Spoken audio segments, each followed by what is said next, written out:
Hey guys, welcome back to the channel. This is story about what if Naruto is sealed in the Forbidden Scroll Part 1. Before I start, please do support for more amazing content, and comments for Part 2. Do consider to subscribe my channel and share my video to your friends and check out the description as well. Let's start the video. It was several years after the Night stepped into office. He has led his village for those years as his brother before, to ensure that the village shall be a village of peace and prosperity. The only thing he could never understand of his brother was the love he had for his family. Tobirama was a bachelor and proud of it. But every now and then, he would have thoughts on what it would be like to have a family of his own. And that is where this begins. Tobirama stared in abstract horror at his personal Anbu guard. The only kunoichi on the team to be exact. What? He asked. I'm pregnant, she said. He ran his hands through his hair, trying to think on how he would deal with this. He knew how it happened, of course. One too many drinks, a fierce spar, and kissing led to what had happened. Even with the alcohol, he could remember it vividly. If it's that much trouble, then I'll get an abortion, she said and started to leave the room. It had snapped him out of his thoughts. Wait. Her hand was on the doorknob when he called out to her. She turned to see him approaching her. You are not getting an abortion. Even if I think I'm not ready for something like this, a part of me is excited and wants to see this through. I always wanted to be a dad. Who knows, maybe I'll like being a father. The kunoichi had tears coming out of her mask. She was crying in relief that she can keep the child. She moved her mask and locked lips with her Hokage. 8 months later. I'll kill you for doing this to me, you son of a bitch. I don't care if you're my Hokage, I'm going to castrate you, Wawa. Screamed the Night lover. Come on honey, push. You're almost there, said Tobirama, trying to ignore his hand being crushed by his lover. Shut up, you have no idea. She was cut off when she went through some more contractions. A couple more pushes later, and the room was assaulted with the cries of a newborn. The nurse took the child, cut the umbilical cord, and wrapped him in a blanket. She handed the newborn to the Night. He took his son with slightly trembling hands. Look, darling. Our son, he said, happiness alight in his voice. He handed him to her as she stretched her tired arms for her child. I'm so happy, she said in a tired voice. He looks just like you, she continued. Indeed the child did. He had the Night hairstyle, though it seemed spikier, 4 triangles on his face, 2 on each cheek, and his father's pale tan complexion. The only thing he seemed to receive from his mother was a pair of yellow gold eyes and whitish blue hair. What should we name him? Asked Tobirama. His lover, Yukifuri*, looked at her son. Naruto. His name is Naruto, she said with finality. A good name, said the Night before he looked at his lover and noticed she seemed paler than a few moments ago. Honey? He asked. Her heart monitor went flat as she closed her eyes, still holding on to little Naruto who had begun to cry, sensing something wrong with his mother. Nurse. Doctor. Anybody, we need help. Screamed the Night as he took Naruto. The nurse and doctors rushed in, trying to save what they believed the Night secret wife. It would be 10 minutes later that Tobirama received the news. His lover, the one he was going to actually propose to, Yukifuri, has passed. Over the next few days he was inconsolable. The only thing keeping him together is his son. Don't worry Naruto, he said, Daddy's here. And he's not going anytime soon. 14 years later, Naruto had grown into a handsome young man. He wore armor similar to his father, fur and all. The only difference is the color scheme. While his father's is a pale blue, Naruto's had crashing waves and falling snow. It was so well integrated in the armor that when he walked it looked like it was moving. His father spent as much time raising him as he did in his office. He started teaching Naruto as soon as he could walk properly. At a young age, they found out Naruto had 3 affinities. They were a high water affinity like his father, a high earth affinity, making Mokuton, would release, possible, and a high wind affinity. It was after this that Tobirama had decided to tell his son about his mother. Flashback. Naruto stood before his father. He was at the tender age of 6 and his training in the elements had just begun. He was here because his father said he had something to tell him. Dad? He asked. Naruto, began his father, I think it's time you know of your mother. Naruto went wide-eyed at this. He always wondered who his mother was. Your mother was a wonderful woman and a greater kunoichi. She was part of my personal guard. She loved those close to her and defended them greatly. She believed that those you hold close to you are precious, and only when protecting those precious to you will you become truly strong. She had white hair that flowed into blue, yellow gold eyes like yours, a cute nose, full lips, a big heart, and an equally big ****. He stopped and looked at his son for a moment before realizing what he was doing. Anyways, he said quickly, your mother was a wonderful person, and if it wasn't for you, I never would have noticed. I thank you for that. She could be as kind to her friends as she was cold to her enemies. You see, son, she wasn't a native of Hai no Kuni, Fire Country, she was a member of the Yuki clan from Kiri, Mist. She came here after and she was banished by Kiri for showing compassion to her enemies when they couldn't fight. She was found near death from starvation at the gates. We took her in and gave her her second chance. She did everything she could to repay us for our kindness, and eventually found herself as one of my guards. Now what you need to understand is the Yuki clan. They had a Kekkei Genkai blood limit that gifted those that could awaken it with the ability to wield ice. Your mother could, just like I believe you can too. You also have the ability to unlock Mokuton like Hashirama and I, but you'll have to work hard. Don't take handouts or you'll never get strong. These are the beliefs your mother had and I want you to follow them, but don't emulate them, or you can lose yourself. Understand? Naruto nodded. Hi Tusan. Tobirama smiled and ruffled Naruto's hair. End flashback. As Naruto grew, he learned and trained till he ached in both mind and body. He did have Hayatan, Ice Release, and Mokuton, though the last one was known only to Naruto and father. Naruto had unlocked Mokuton when he almost got hit by one of his father's moves by accident, and he unlocked the Hayatan when he went with his father to a meeting with the Nidain Raikage Second Lightning Shadow, about a peace treaty. They were attacked by Kinkaku and Ginkaku, the Gold and Silver brothers, when they attempted a coup d'etat. Naruto had engaged both of them and fought them for 3 minutes before being defeated. Normally this isn't long, but when a second can turn a battle and both were Kage level or higher, it was pretty damn impressive. He had gained their respect and they had gifted him with 2 of their weapons. One from each. Kinkaku had gifted him with the Shikisaiken, 7-star sword, and Ginkaku had gifted him the Benehiseigo, Crimson Gourd, after their coup failed. Both weapons had actually shrank to accommodate his size. Only recently could he wield both at the same time. He had even took over as substitute sensei for his father's team when his dad was swamped with work. He saw promise in all, but there was something off with Hamura and Koharu. They seemed almost fanatical about Konoha being the best and Hiruzen almost became like them, but he took care of that with an ass-kicking. His father has said that by himself. Naruto is Umbu level and with his weapons and bloodline, he could take the hat. Though Naruto saw little interest in it after seeing a whole day in the office. We now see Naruto standing in the training grounds of his family, drawing something in the ground. From the ground, it looked like a bunch of squiggles all over, but from the air, or more specifically, the third-story balcony of the house, it looked like a finely drawn water dragon coiling on itself. It was a large seal Naruto had come up with from his studies from Mitobakan. It was an experimental seal, and even the theory is shaky at best. What he said it will do, is to seal away a living person in stasis, until release. It would also allow the one sealed inside to absorb chakra from the air to sustain the seal and slowly expand their own chakra. What makes it even better is it also allows the sealed one to hear the ongoings out of the seal. It was made to seal one of their own and send them into an enemy stronghold before being retrieved so as to relay all they learned. The First Shinobi World War was raging on, and Konoha needed an edge. Naruto had just finished when he sees his father come out. Are you sure about using yourself, Naruto? Asked his understandably fearful father. Yes, Tusan. Don't worry, I'm too stubborn to die, Naruto said. His father smiled and nodded before handing his son the sealing scroll that the seal will transfer to. He gave Naruto a hug and stepped out of the seal. Naruto ran through the extensive set of hand seals when a Kumo shinobi came out of the trees. Die! The man yelled. Tobirama reacted by throwing a kunai and impaling it in the man's brain, but it was too late.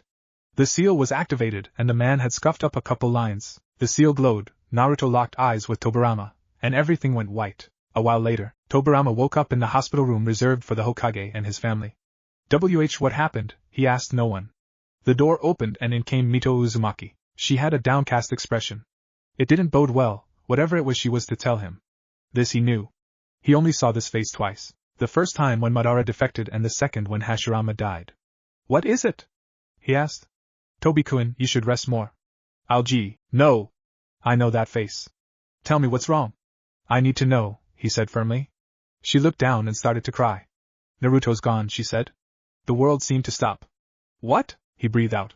When the Kumo shinobi attacked, he had scuffed the ground where one of the lines were. It had erased that part, and upset the seal's integrity, causing it to implode.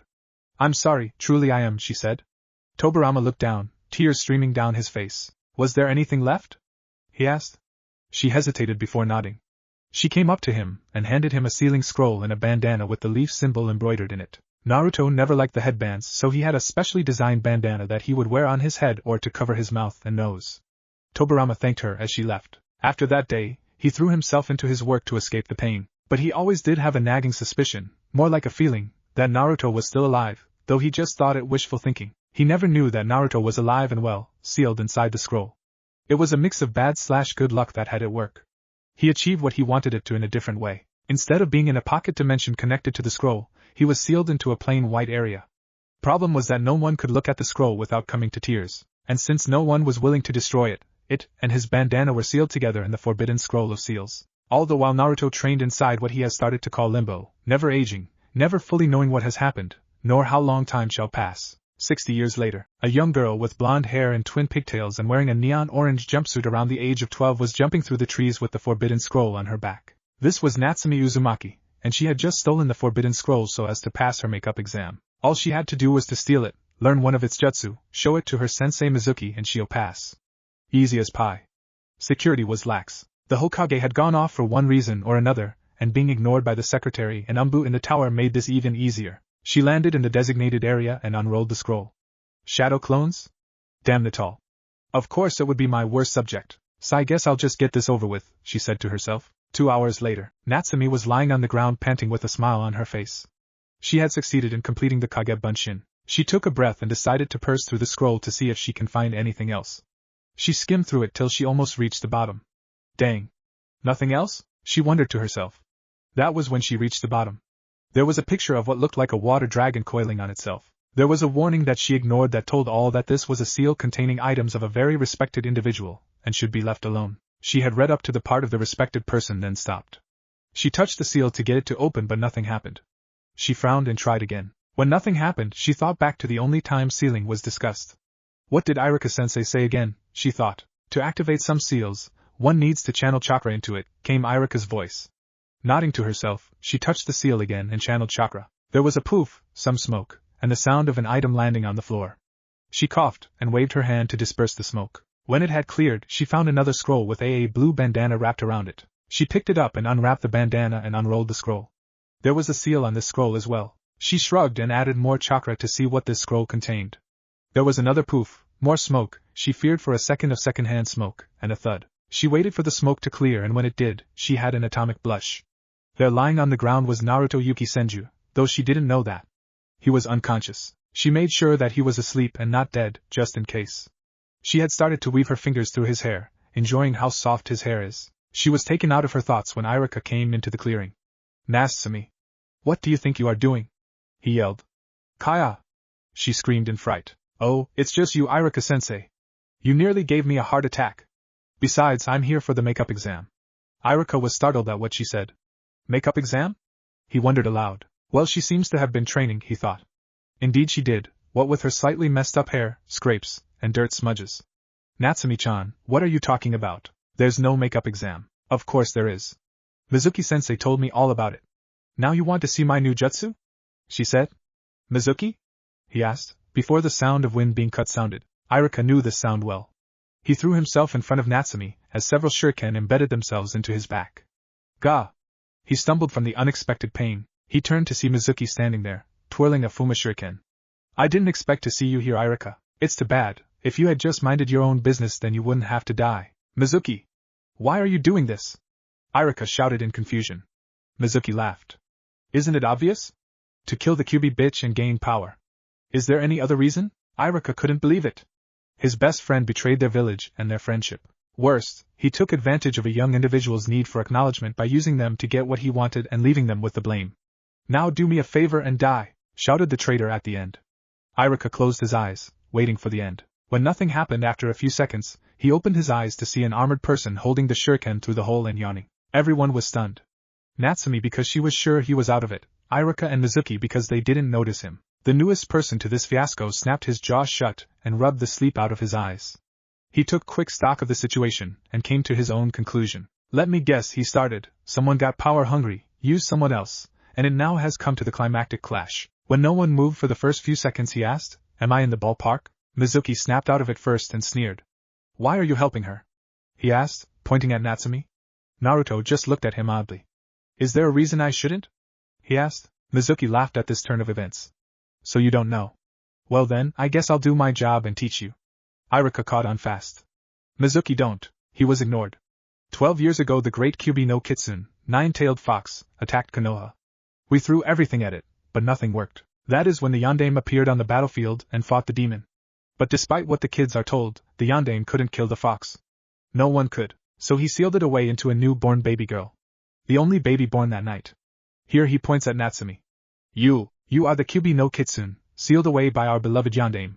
He weakened you by placing you in a human body so that we can finish what we started. But the blasted Sandaime was manipulated by your illusions and has forbidden anyone from harming you. But not tonight. I will finish what the force started and kill you.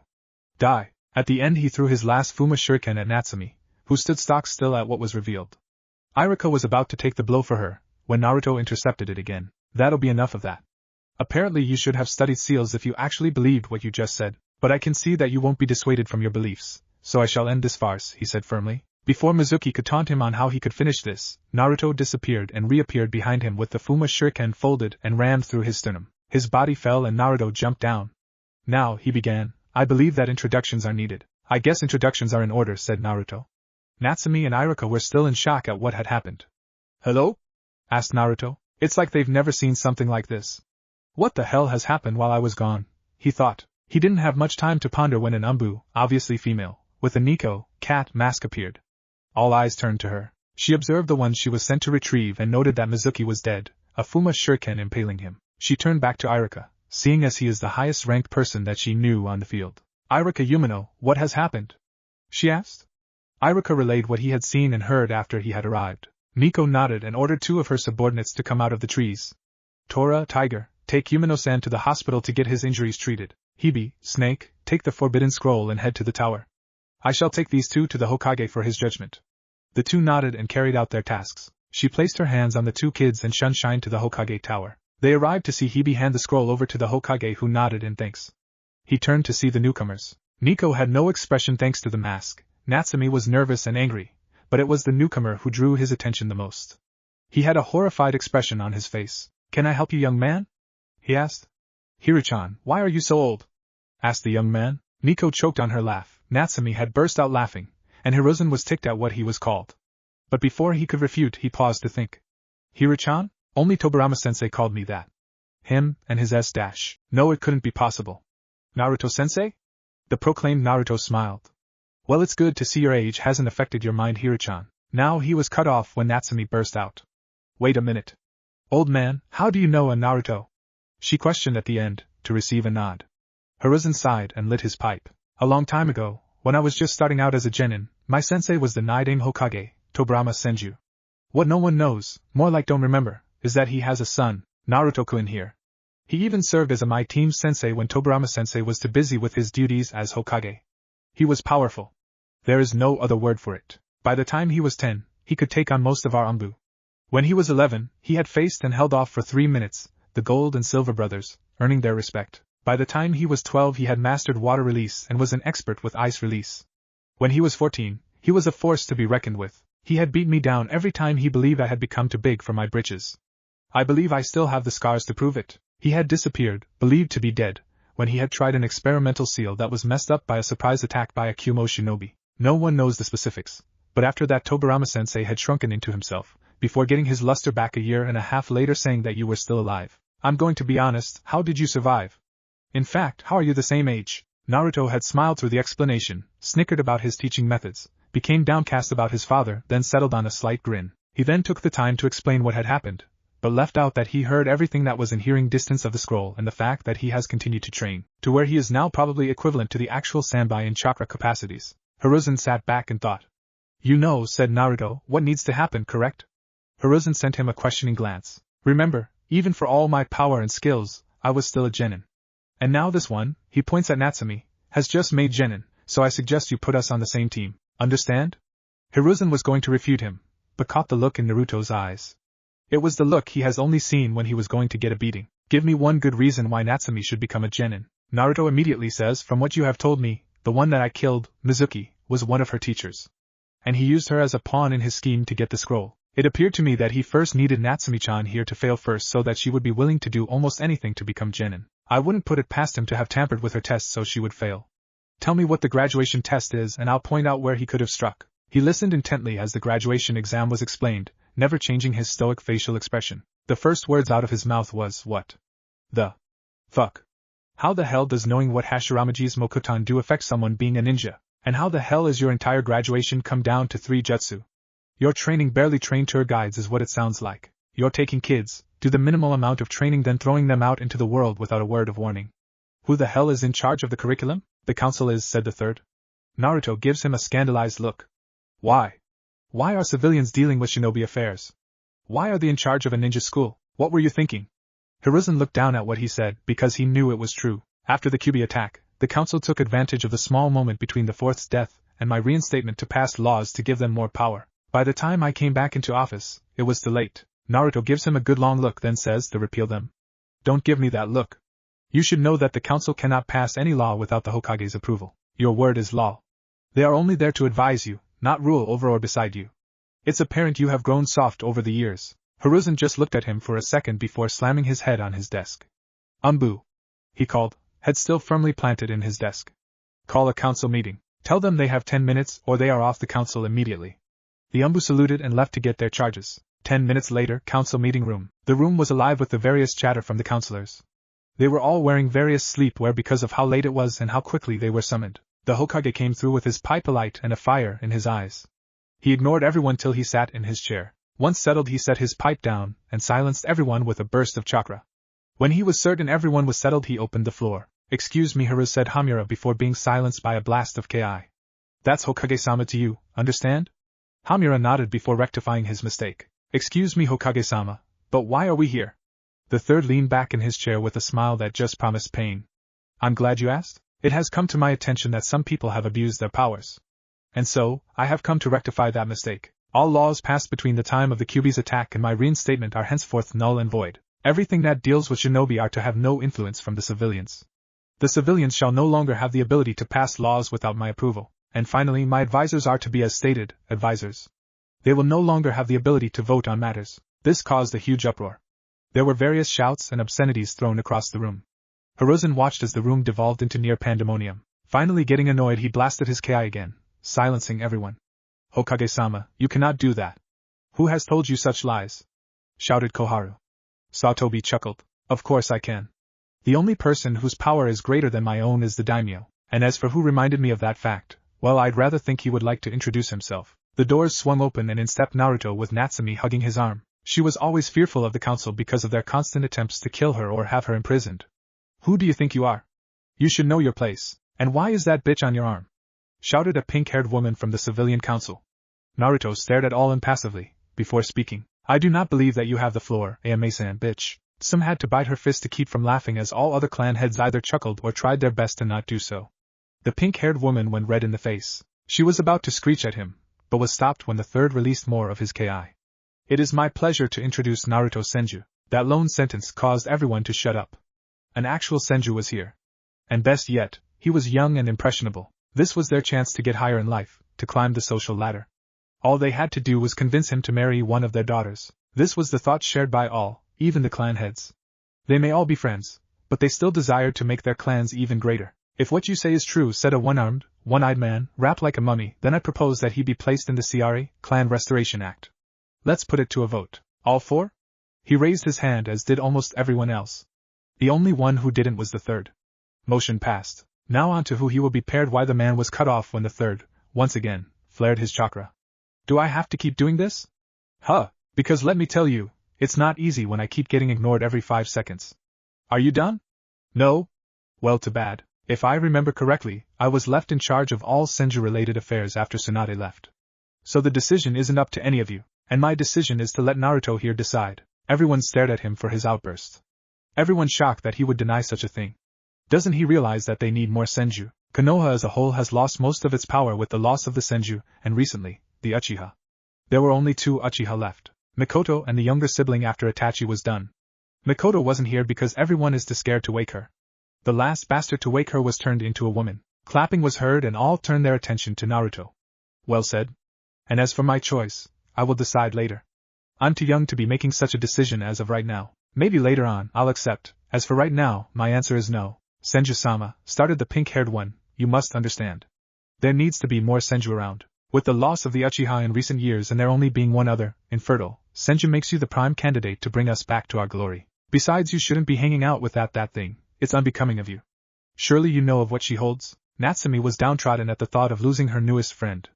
I know, said Naruto. And I do not care. Obviously intelligence levels are dangerously low if you believe she is a towering fox with 9 tails.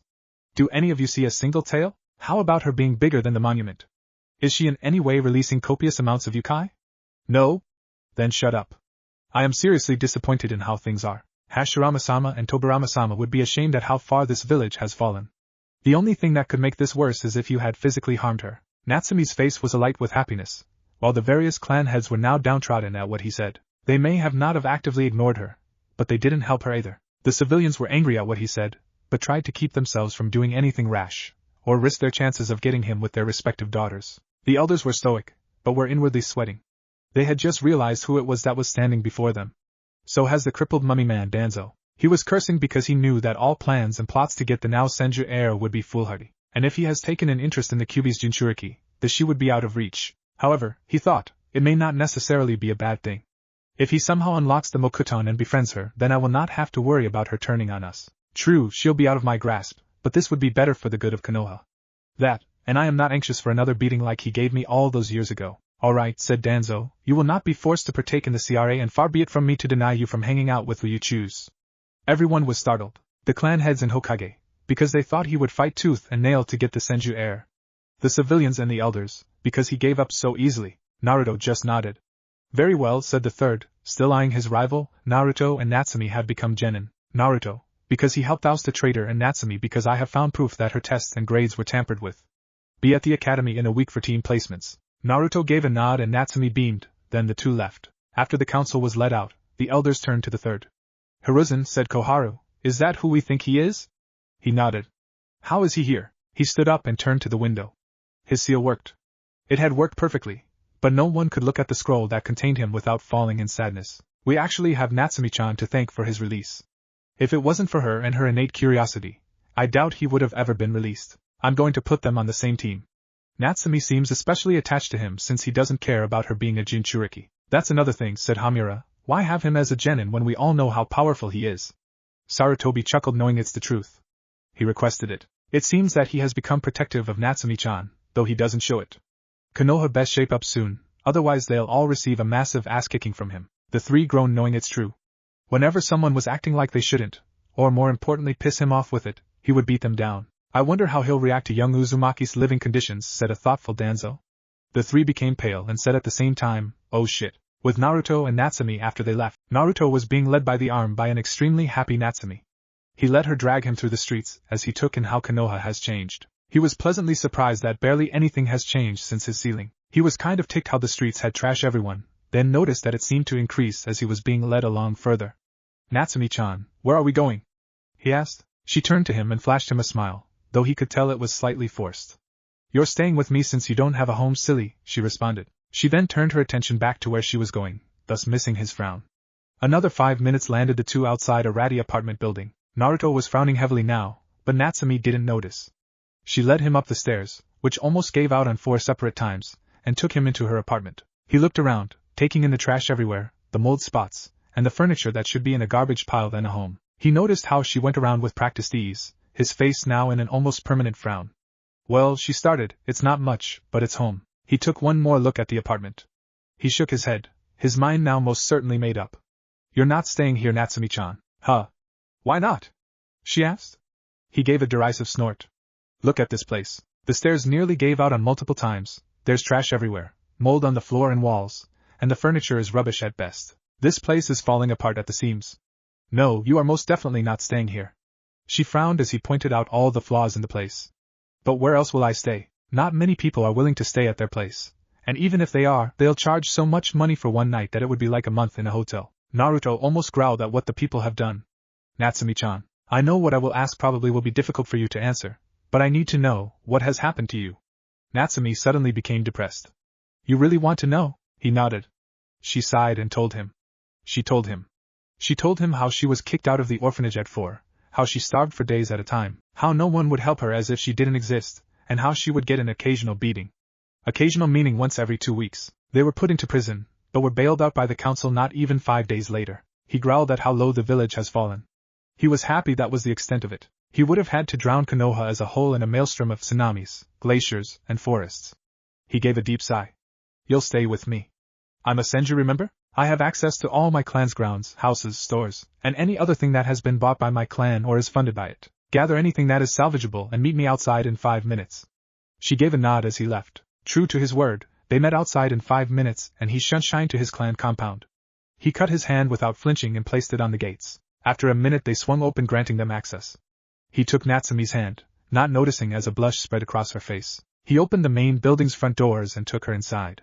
Natsumi was amazed. From what she had heard, the Senju compound was abandoned and yet it still looks like someone has been living here. Naruto turned to her. Choose any room that is to your liking. I will stay in the master bedroom. Tomorrow I will give you tour of the place. Rest for tonight, you've had a trying experience tonight. She wanted to protest, but a yawn cut her off. She gave an indignant huff and went up the stairs. He shook his head and thought, this will prove most interesting. A week later, Academy, Naruto was being led by Natsumi again to the classroom. He was a bit eager to see the next generation of this village's shinobi. They heard the man Naruto recognized as Iruka giving some grandiose speech. Before he could do anything, Natsumi kicked open the door and dragged him into the classroom. He stood up fully and sent her a mock glare, then turned his attention to the class to see that they had all eyes on him. No one, not one of them looked like they would last the day as an actual shinobi. Oh, he knew these types well. They were the kind that thought being a ninja was going to be full of riches and fame. He snorted at their pitiful attempts to characterize him. If he was easy to read, then he would kill himself. He expected nothing less than his 100% in everything he did. He knew that life will hit them hard, and that is when they can prove their mettle. Class, said Iruka, welcome our last graduates. The class erupted in a frenzy. Hold on, shouted a wild-looking boy with a puppy. How come that guy got to skip the academy and still graduate? And how is the dead last here? Iruka sighed. Natsumi is here because I have found evidence that her tests were tampered with. So, she was given a second chance and passed. As for Naruto here, he is a special case. If you have any complaints, take them up with the Hokage. Naruto gave a nod as a sign of respect at how the Chunin was able to handle the situation and not reveal anything that he wasn't supposed to. He and Natsumi sat in the back, away from everybody. He raised an eyebrow at this, but considering that she is the current Jinchuriki, she was most likely bullied or shunned by her peers because the adults told them to. He examined all those that had a chance to actually make it, if they took this seriously enough. First was a brunette girl wearing a blue shirt, white shorts, and a pair of those sandals he has been seeing every shinobi wearing. She was apparently from the Uchiha clan because of the symbol on her shirt. Next was a shaggy, brown-haired kid with glasses wearing an oversized coat. From what he has learned from his meeting with the Sandaime, this was a member of the Aburame. He couldn't tell if the kid was a boy or girl. Last was a pale-skinned boy with a fake smile, 2 small clothes, and a large scroll. All the others lacked the drive to advance, and will probably die on their first C-rank mission. He tuned back in to hear the team assignments. The first 6 were unimportant as they were filled with kids that lack motivation or fangirls. Team 7 will be compromised by. Team 7 is consisted of Sakura Haruno, Sayuri Uchiha, and Sai Shimura.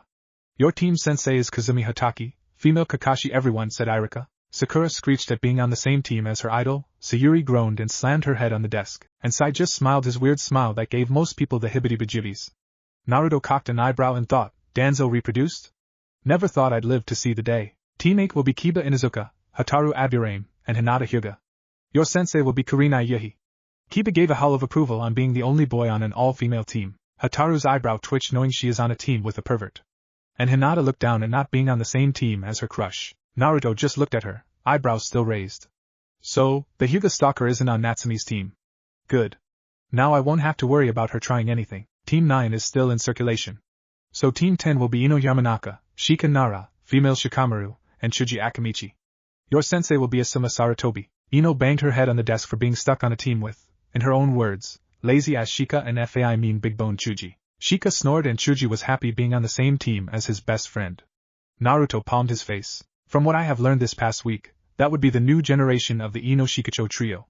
Not good, they're over-specializing the teams. So far we have the traditional assault team, tracking team, and now the capture/interrogation team. And finally, Team 11 will have Yakumo Kurama, Natsumi Uzumaki, and Naruto Senju. At Naruto's last name, the class erupted into a chorus of mutterings, gossiping, and yelling.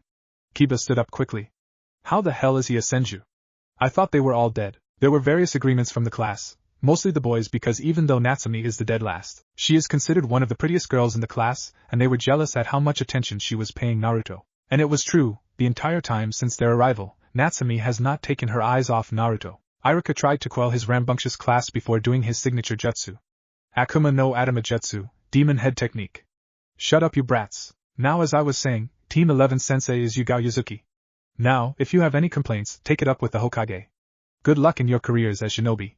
Naruto gave a snort. Like they'll actually survive, he muttered. But it seems Kiba heard him. What was that loser? He growled. Naruto gave him a flat look. Do I have to repeat myself? Sai said, like any of you will survive. This earned him glares from almost everyone in the classroom. But before they could say anything, the senseis entered and started to get their teams. A man with short cut, shaggy black hair, a beard, and smoking a cigarette called out, "Team 10, you're with me." A woman with flowing black hair, crimson eyes, wearing some makeup and an outfit that seems to be made out of bandages spoke next. "Team 8, follow me." Soon enough, all that was left was Teams 7 and 11, I see. Sakura became ticked that their sensei hasn't showed up yet and started to screech about it. Sayuri brooded, but kept shooting glances at Naruto, only to turn away with a light blush when he looked at her. Sai was being Sai. Natsumi finally exited her thoughts, which will remain forever undiscovered for my own sanity, and noticed the current situation. "Ne-eni," she said to get Naruto's attention. "Where's our sensei Naruto-kun?" Naruto sighed and looked up. "There she is," he said flatly. Looking up, Natsumi found a kunoichi with long purple hair, red lipstick, brown eyes and a red tattoo on her right shoulder, Umbu tattoo. "So you finally noticed me," said their sensei. "No," Naruto said with a slight yawn, "I was just waiting for you to show yourself." Their sensei looked surprised. She knew he was good, but didn't think he was that good. "Is that right? Then why didn't you say something?" Naruto replied flatly, "No one asked." This caused her to almost face vault. If she wasn't so high up, then she would have landed on her face or back from what he said, but she managed to right herself in her fall and landed on feet. "Okay then, meet me at training ground 19. With that she shined away. Naruto got up, grabbed Natsumi's shoulder and left the same way their sensei did. This left Team 7 alone to do what they were doing before. Training grounds 19. Naruto and Natsumi appeared in a swirl of water, which surprised their sensei and teammate, because it is supposed to be incredibly difficult to add an element to the Shunshin. Naruto and Natsumi sat down next to their teammate. "Alright everyone," started their sensei, "let's start off with introductions. My name is Yugao Yuzuki. My likes are Kenjutsu, my boyfriend Haikuen, and my friends. My dislikes are perverts, rapists, those who look down on kunoichi, and arrogant civilians who think they know how hard shinobi life is. My hobbies are improving my sword techniques, hanging out with my friends, and enjoying my time off. My dreams for the future, well, one has already been achieved and the other is to have a family someday." "Okay, Yakumo-san, you're next." Yakumo sat up straighter so as to not seem as small or weak. "My name is Yakumo Kurama and I'm the heiress of the Kurama clan, but don't treat me differently. My likes are getting better control of my genjutsu, painting, and my team, which is you guys. My dislikes are bullies, rapists, a certain woman who tried to take my dream away, and those who hate art. My hobbies are painting and conditioning my muscles so as to allow me to last longer. My dream is to become the greatest genjutsu user in the elemental nations and shove it in a certain woman's face." The team nodded and Yugao pointed to Natsumi. "My name is Natsumi Uzumaki. Not many people 15 and under know this, but I contain the Kyubi no Kitsune." She stopped to take in her team's reactions. Yugao looked surprised that she shared her secret. Yakumo gave her a look of awe, and Naruto gave his nod of approval. "Wow," said Yakumo, "you must be really strong to hold the Kyubi." Natsumi rubbed the back of her neck, Naruto gave another nod, and Yugao smiled seeing how the other two reacted to her secret. "Anyway, my likes are Naruto-kun, training, ramen, and my friends. My dislikes are arrogant people, rapists, those who can't tell the difference between a biju and the one it's contained in, and how long it takes for ramen to cook. My hobbies are training, eating new types of ramen, and hanging out with Naruto-kun. My dreams for the future are to become the first female Hokage so as to show that women aren't weak and to one day have a family." At the last part she looks at Naruto and blushes. Naruto went last. "My name is Naruto Yuki Senju. I am the son of the Nidame Hokage, transported to this time after a failed sealing experiment. Do not tell a soul of this information without my express permission, otherwise I will break you." This got him some frightened nodding. "My likes are my father, Natsumi-chan, this team, and the village. I dislike the villagers of this time, how weak all the shinobi are, and how everyone seems to think that the shinobi life is filled with nothing but fame and glory. My hobbies are training, reading, studying the stars, and helping those that deserve it. My dreams for the future are to have a family, help you all achieve your dreams, and whip you all into shape." Yugao gave an amused smirk, while Yakumo and Natsumi shot him incredulous looks. "So, you think you can teach better than me? Nidame's son or not, you are still a genin," said Yugao. "I don't think I can teach better than you," said Naruto. "However, none of you are as strong as you should be. Yakumo-san, you are an heiress and thus represent your clan, but you have trouble walking due to underdeveloped muscles. This is mostly not your fault. You have probably had a sheltered life and from what I was able to dig up on you, you had your powers sealed away. But you didn't take the initiative to try to condition yourself. You just stewed in your hate and did mostly nothing. You want to be the best genjutsu user, yes? Then take the initiative, and you will go far. Natsumi-chan, you had your education and training sabotaged by ingrates that are supposed to be teachers.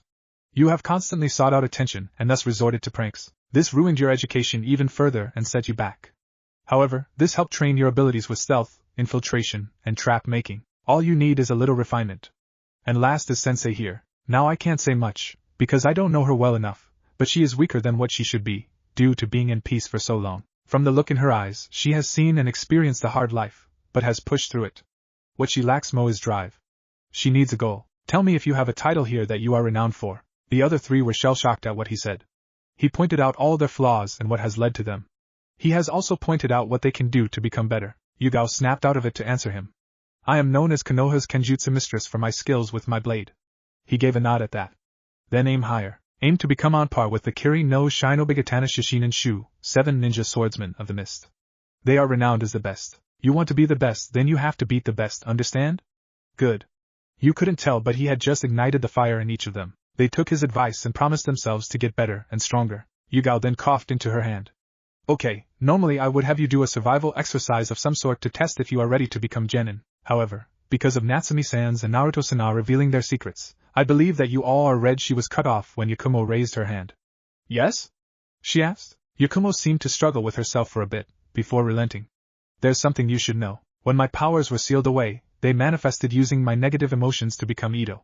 It continues to try to take over so as to cause havoc. She looked away from everyone, not wanting to see their reactions. So color her surprised when she felt 2 arms wrap around her.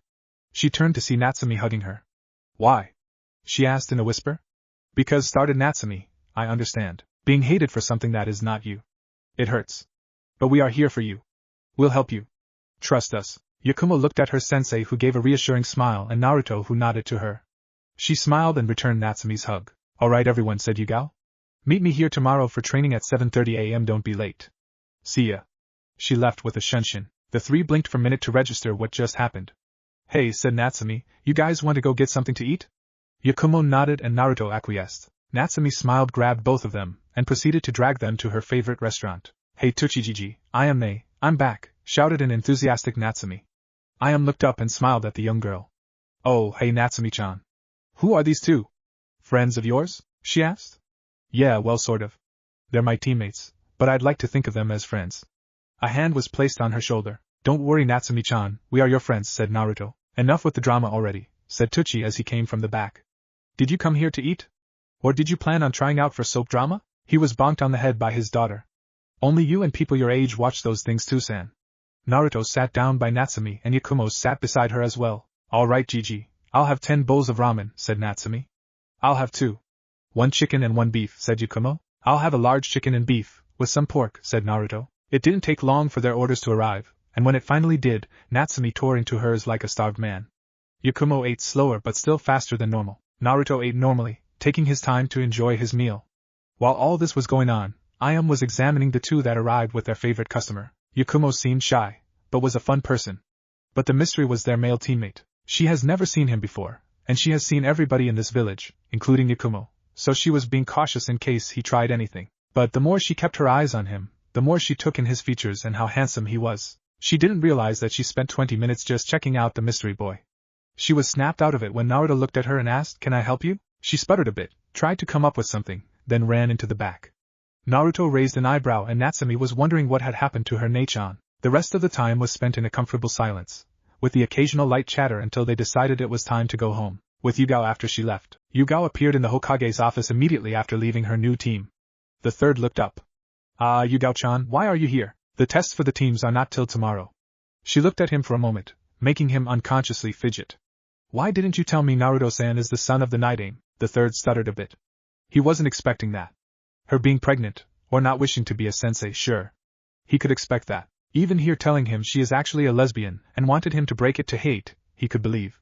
It isn't the first time someone did something like that. He was not prepared for her to be in the know of who Naruto really was. I don't know what you're talking about, he said, inwardly cursing his stutter. Cut the crap. Naruto told us himself during team introductions. Why no, how is he here? He said something about a failed experiment. Now tell me, she said in a firm voice. Hiruzen sighed. He could never say no to a woman when she was like this. It was one of the things his wife used to hold over him. Naruto Yuki Senju is the son of the Night Aim Hokage. He was a prodigy that outshone all others. Even Minato-kun. He has the same control over water as the Night Aim did and has the Hayatan thanks to his mother being an exiled Yuki clan member. He was so skilled that by the time he was 13, he could fight his father at an equal level. I remember watching their spars with all. He was always calm and collective, very stern when he felt was needed. And he did all he could to protect those he thought as precious. In fact, if I wanted to, I could pass on the hat to him. He has the needed experience in war, he has the skill, the power, and the intellect. But the bastard refuses. It isn't fair. I spent nigh on 60 years in this confounded office, only to be brought back when my foolhardy successor goes and gets himself killed. Now, the only one who is fit for the job doesn't want it. I know he knows of the paperwork. Damn you, Minato! Damn you, Naruto! Damn you both to heck! At the end of his rant he banged his head on the table, and proceeded to release some sobs and bang his fist on the table continuously. Yugao's sweat dropped at how her leader was acting. She sighed, pinched the bridge of her nose, and left the same way she entered. Hiruzen immediately took a peek to check if she was still there. When he was satisfied that she was gone, he dug into his desk and retrieved a familiar orange book. He let out a giggle and said to himself, finally? I thought she'd never leave. The hidden Umbu could only sweat drop or facepalm. Next day, team evaluation. Hiruzen sat at his desk as firm as he was when in war. Well, that was the outside. On the inside he was weeping and thinking to himself, one day. Just one day for myself. Is that too much to ask? He sighed and said, now that all of you are here, let's start with the evaluations. A random jonin stepped forward. Team 1 failed. They had no coordination and tended to try to show off with every movement they made. Team 2 failed. Kept tripping over themselves. Team 3 passed. While rough around the edges, they show promise. Team 4 failed. Don't even get me started. Team 5 failed. Pitiful. That's all I have to say. Team 6 failed spectacularly.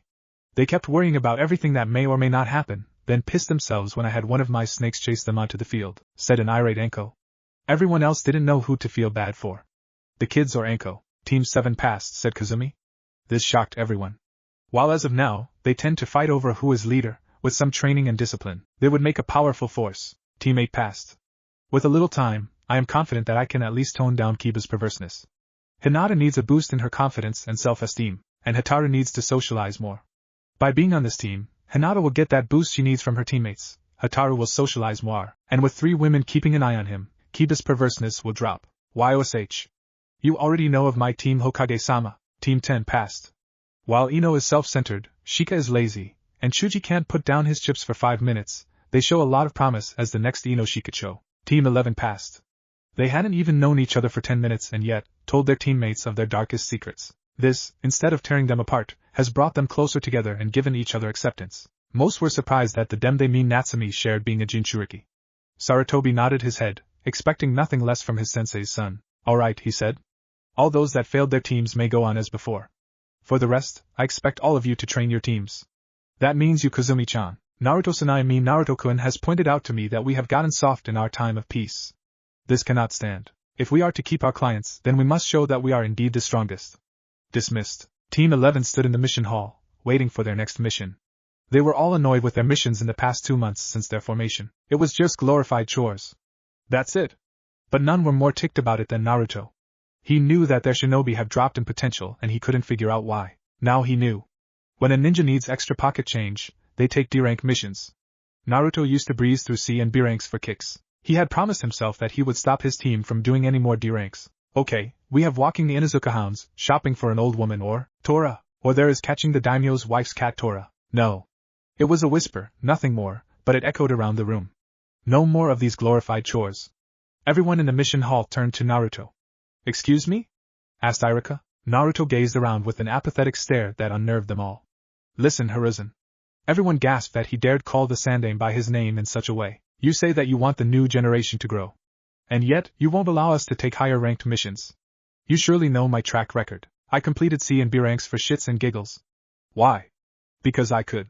Now you have me doing chores. This has been annoying to me, so I will ask, would you kindly give my team a C rank? Everyone turned to the third, ready to beg him to at least allow the last Senju to live and preferably in breeding order. However, they came to the side of the third and thought. Hiruzen looked at Yugao. Do you think they are ready? She picked up on what he was asking. It wasn't are they ready, it's are the girls ready. She nodded the affirmative. Alright then, he said. You're in luck. We have received a C rank from a bridge builder from Nami, Wave. You are too. Hold on, Hokage-sama, came the voice of Irika. You're not actually considering this, are you? They're fresh out of the academy. While I know that Naruto-san is very powerful, and so is Yugao-san, Natsumi and Yakumo are not ready for a C rank.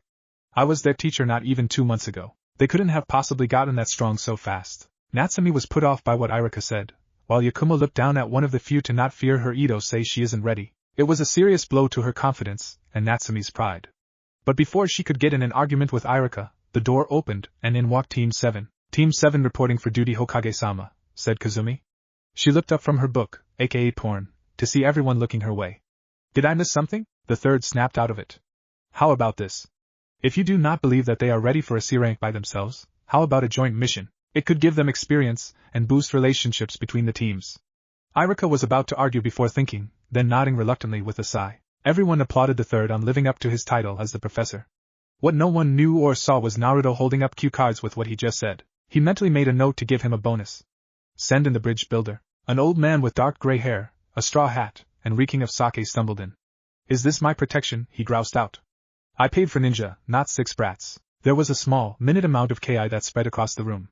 Well, it would be small for those Kage level and up. The Jonin were sweating, the Chunin were breathing heavier, the Genin were holding each other for support and comfort, and the civilians were on the ground on their hands and he's seeing many ways of them dying.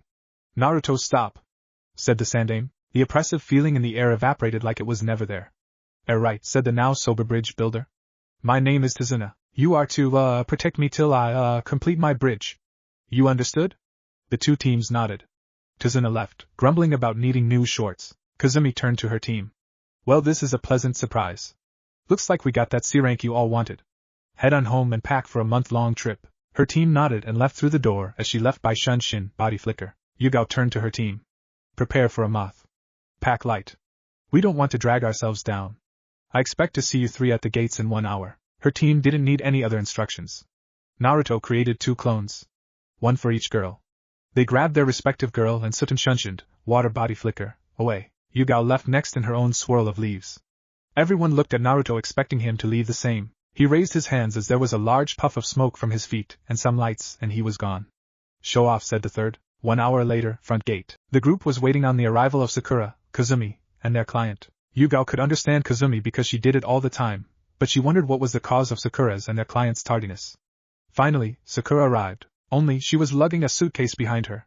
Naruto's sweat dropped while his 2 teammates face-palmed. They wanted to prove that women were not weak and Sakura was a testament against that. Sai smiled, Sayuri Hined, and Yugao's eye began to twitch. What is that? Asked Natsumi. Sakura looked at her, and gave her superior than thou smirk. Why, she began, it's only my entire makeup collection along with some of my best dresses. A girl needs to accessorize. But we all know that you don't even have the bare essentials, though. Naruto pinched his nose at her explanation. I knew standards dropped, but I didn't think they dropped that much, he thought. Yakumo was asking why she had to partner with the Banshee. Finally, Natsumi had a large tick mark. Idiot, she said, we're going on a mission, not to the mall? Sakura humped, but otherwise ignored her. For the next 10 minutes Naruto tried to keep from sighing and chuckling from Natsumi trying to brain Sakura, to Sakura's screeching. Kazumi chose that time to arrive with their client. You're late, screamed Sakura. Kazumi waved her off and then started to walk off, everyone following. The entire trip there was silent except for the few moments when Sakura would question their client on Nami. On the way there, they spied a puddle in the middle of the road. Kazumi casually walked to the back of the group. But nothing happened. She shared a glance with Yugao, who shrugged and they continued on their way. After they left, a head rose from the ground. It looked left, then right, making sure no one was there. Phew, that was close. We can't take on that many. We need to report back to base. Gozu. The other one blearily rose up.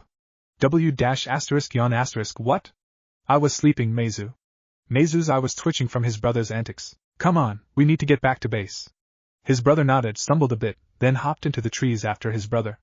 Hey Meizu. Do you think we can get lunch? Meizu had to refrain from bashing his brother over the head. Back with the group of Konoha, we find them traveling across the waterway in a motorboat. But the motor is shut off for the purpose of not being spotted, despite there not being any guards within a 12-mile radius. It's huge, remarked Natsumi. Yep, said Tazuna, that is my pride and joy. Everyone here is looking forward to its completion.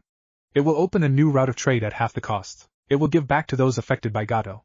We are not doing as well as we used to since Gato came. He bought all the docks and ports, and jacked up the prices for shipments. This will deal a big blow to his wallet. They continued in silence till they reached the land. As soon as they were off, the boatmen sped off. The group walked to their client's house without incident. Tazuna knocked on the door. Immediately, the door opened and frying pan came down on his head.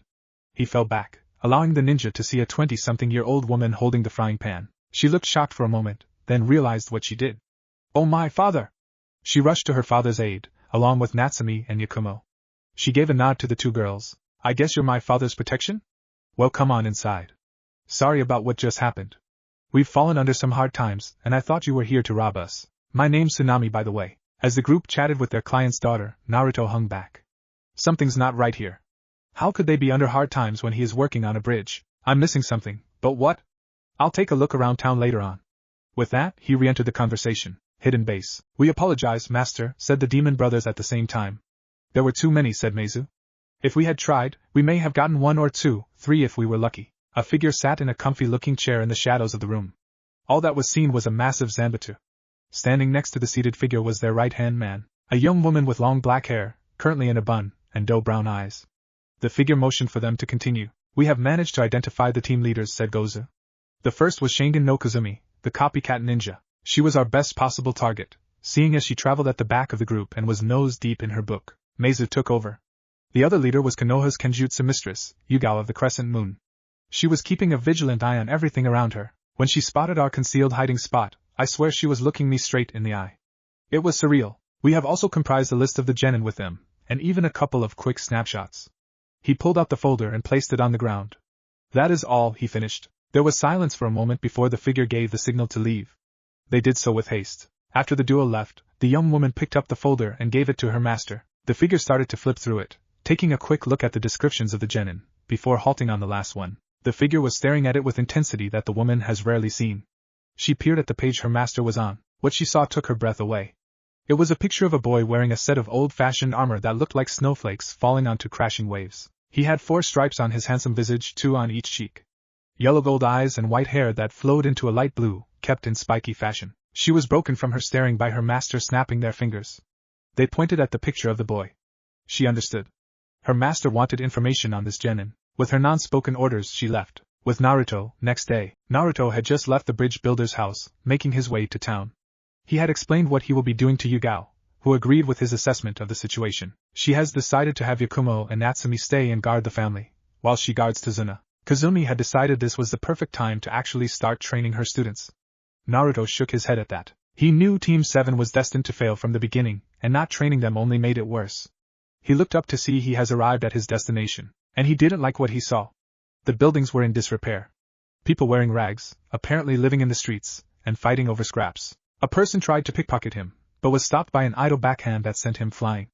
After that, everyone cleared a path for him. He spots a building that wasn't in total disrepair. A bar. How quaint. He enters the establishment, and sees that it is decently filled with a bunch of thugs, for lack of a better term. As he walks up to the counter, he sees the men being rowdy and drinking away as if there wasn't a care in the world. He sees scantily clad women dancing for the men, trying, and in some cases failing, to hide their looks of disgust for their clients. If the men saw it, they didn't seem to care. He arrived, only to be greeted by a quick once-over by the barkeep. The man nodded to himself. When he came over, Naruto decided to ask some questions. I'm looking for some information. This looked like the best place to search. The man looked around and gave a nod. Naruto ordered a glass of orange juice. Hey, it was early in the morning, he needed something. The barkeep got him his drink before leaning in. What did you need to know? He asked. Naruto took another glance around the room. Where's Gato? It was a simple question. But, it carried weight in Nami. If Gato found out that you told an outsider his location, you would find yourself dead, your possessions taken, and your family enslaved. That is something I cannot answer, replied the barkeep. Before Naruto could ask why, he was approached by some of the more sober thugs. And why would you want to know where boss is? He asked, trying to intimidate the white-haired boy. Naruto didn't turn around, nor did he heed the man. Hey, I said why'd you want to know where boss is? When Naruto didn't respond, the man flipped and grabbed him by the shoulder. That proved to be a mistake. Naruto grabbed the arm, slammed it on the counter and stabbed a kunai in it, eliciting a scream from the surprised thug. So I can kill him, Naruto said. He removed the kunai, before slitting the man's throat and throwing it across the bar, impaling a man in the throat who was trying to be a little too fresh with one of the women. The bar fell silent, before a thug roared in rage and charged him. Naruto dodged the sloppy blow, grabbed his arm and broke it in two. The man screamed as the bone pierced the skin. Naruto jammed the jagged bone into the man's skull. The next tried to decapitate him with a swing of his sword. Naruto tilted his head down and avoided the blow. He stuck out his elbow into the man's ribs, causing him to bend over. Naruto twisted his wrist, making him drop the sword, and caught it. He sliced off the man's head and tossed the sword to his other hand. He lifted it up, blocking a blow from a man wielding a heavy club. He kneed the man and impaled him on the sword. Naruto swung to the right, sending the body into three guys. Naruto wrapped his foot around a nearby chair and pushed it behind, causing it to collide with one of the thugs that tried sneaking up on him. The man slid forward till he was next to Naruto. He lifted his foot and curb-stomped the man. The fight continued on like this till he killed the last one. Not even 5 minutes later, Naruto watched as the women quickly rummaged through the corpses, taking what they needed. Whether that be food, money, or weapons, he dug into his own pocket and placed a few hundred ryo on the counter. For the damages, he said, and walked out. Right when he reached the door, he heard a cry of wait. He turned to see one of the women run up to him and hand him a piece of paper. She bowed in thanks and went back to the others. Naruto was walking in the streets when he decided to look at the paper. Gato lives in a mansion a few miles in the forest northeast of the bridge. He nodded to himself, tore up the paper, and was on his way back to the bridge builder's house. Hidden base. Haku appeared before her master. I have my report, she said. Her master moved for her to continue. I wasn't able to find out anything on the young man, but I found out that Yugao has taken to guarding the bridge builder. Her team guards the family while Kazumi has been training her team in the forest away from everyone else. I had lost the boy when he entered the town. I don't know if he knew I was there or not, but he disappeared in the crowd when I tried to follow. I eventually spotted him leaving a bar reading a piece of paper. I checked on what he had acquired only to be met with a slaughter of Gato's goons. I couldn't sense any chakra from the area, so I assumed that he didn't use any. That means he had killed over 50 of Gato's men with his hands. Her master chuckled at this revelation.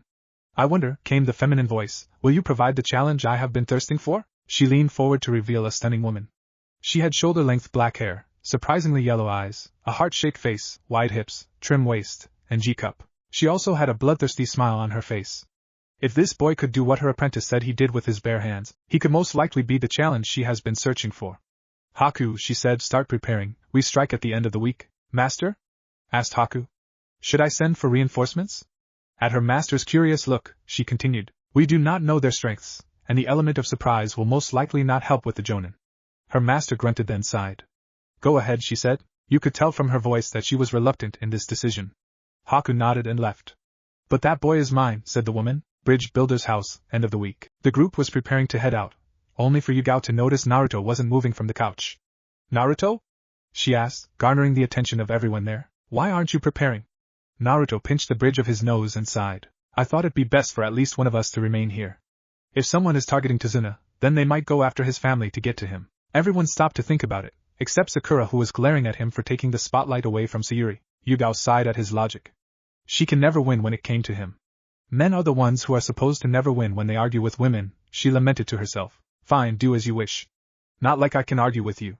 She muttered the last part to herself angrily. Naruto nodded and observed as they left with an apathetic face. When he was sure that they were gone, he conjured several clones. Listen, Tsunami, he addressed the daughter. I am heading out to accomplish my objective. My team does not know of it. That is the main reason for me staying, so that they don't pick up on what I'm about to do. I am leaving these clones here as a safeguard in case Gato tries something. Yes, I know everything. You don't honestly expect me to venture into town and not pick up on a few things, did you? Each of these clones are powerful enough to take down several jonin, so you shouldn't have much to worry about. With his piece said, Naruto headed off to Gato's mansion. A few minutes after Naruto left, a crash was heard at the front door. Tsunami rushed outside to see what caused the commotion, only to find her son, Inari, held by two of Gato's men. Listen, said the smaller one, we'll cut you a deal. Come with us, without a fuss, and we'll make sure your son isn't sold to the mines. Deal? No! Screamed Inari. I don't want to go. Let me go, you jerks. He was struggling till the smaller one smashed his elbow into the kid. Shut up. Dang, kids are so annoying. Then I guess you won't like me, came Naruto's voice. Before the two wannabe samurai could react, a clone appeared before the small one and sent him flying with a kick into a tree. Another clone attacked from behind and smashed his fist into Inari's capturer's head. The man went flying, but not before the first clone grabbed Inari. That was disappointing, said Naruto's clones. The first one looked down when he heard sniffling. He sees Inari trying not to cry.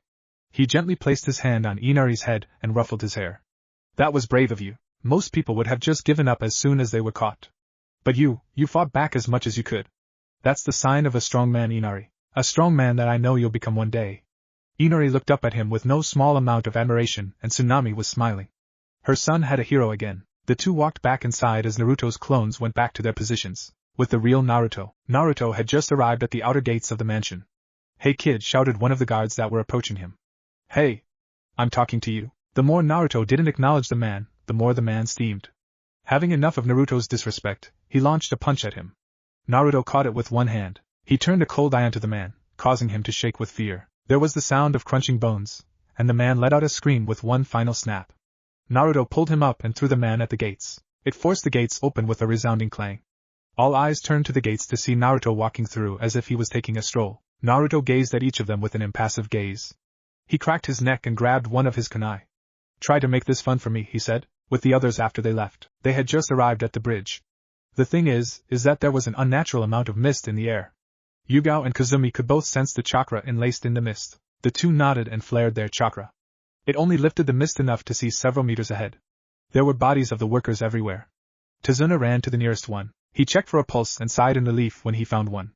"They're alive, just unconscious," he said. "The same cannot be said for you soon enough," said a voice from the mist.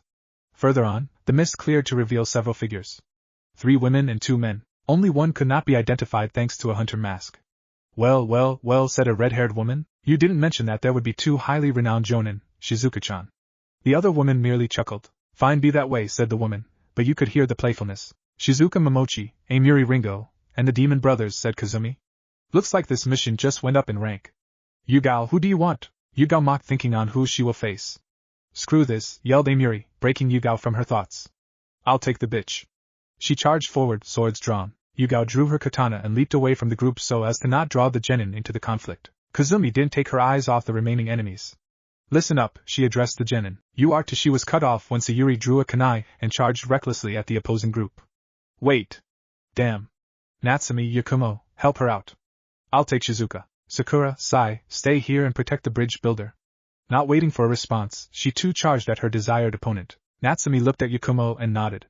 They both chased after Sayuri, so as to keep her from getting killed. Sakura went to follow, but was stopped by Sai. He shook his head, the constant smile on his face gone. She looked back at the fight and made one of the smartest decisions in her life so far. She stayed where she was. The battle of the bridge has just begun. With Naruto. Naruto had cleared the courtyard of all the annoyances. In layman's terms, he killed all the hired thugs in an effective and brutal manner. Everywhere was painted in blood, bodies, and unidentifiable human parts. He walked to the front doors and kicked it open. He walked in to see a lavish hallway with a red carpet, fancy tables and chairs, and multiple expensive-looking decorations such as paintings, drapes, and various pieces of armor and weapons. He scoffed at a waste of useful armor and weapons. As he continued down the hall, he kept on the lookout for any booby traps and ambush points, since there was no one at the entrance. He made sure to go through each and every room to make doubly sure that there wasn't anyone trying for an ambush. He came across more useless rooms, storage rooms, kitchens, bathrooms, but stopped when he opened the door to the last room at the end of the first floor. It was a stairwell that led downwards. He narrowed his eyes before grabbing a torch near the walls in a cliché setting. He only went down one set of stairs, but was led to a dungeon. He eyed the various cages that had blood on the floors, near the drains, and skeletons and bodies hanging by their wrists from being shackled to the wall. There were many torches so as to give plenty of lighting, but didn't discard his. Never know when something could become useful. There were various torture machines that he could identify. First was a set of thumbscrews. It consisted of 3 upright metal bars, between which the thumbs were placed. A wooden bar slid down along the metal bars, pressing the thumbs against the bottom. A screw pressed the wood bar downward, crushing the thumbs painfully. Next was a set of racks.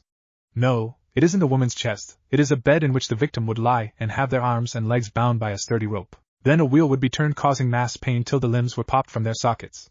Sometimes the torturer would continue till the limbs were ripped off completely. He gave a slight wince when he found iron maidens, breast rippers, and a pair of anguish. Iron maidens are the metal sarcophagus with the metal spikes. The victim would be thrown in and the doors closed.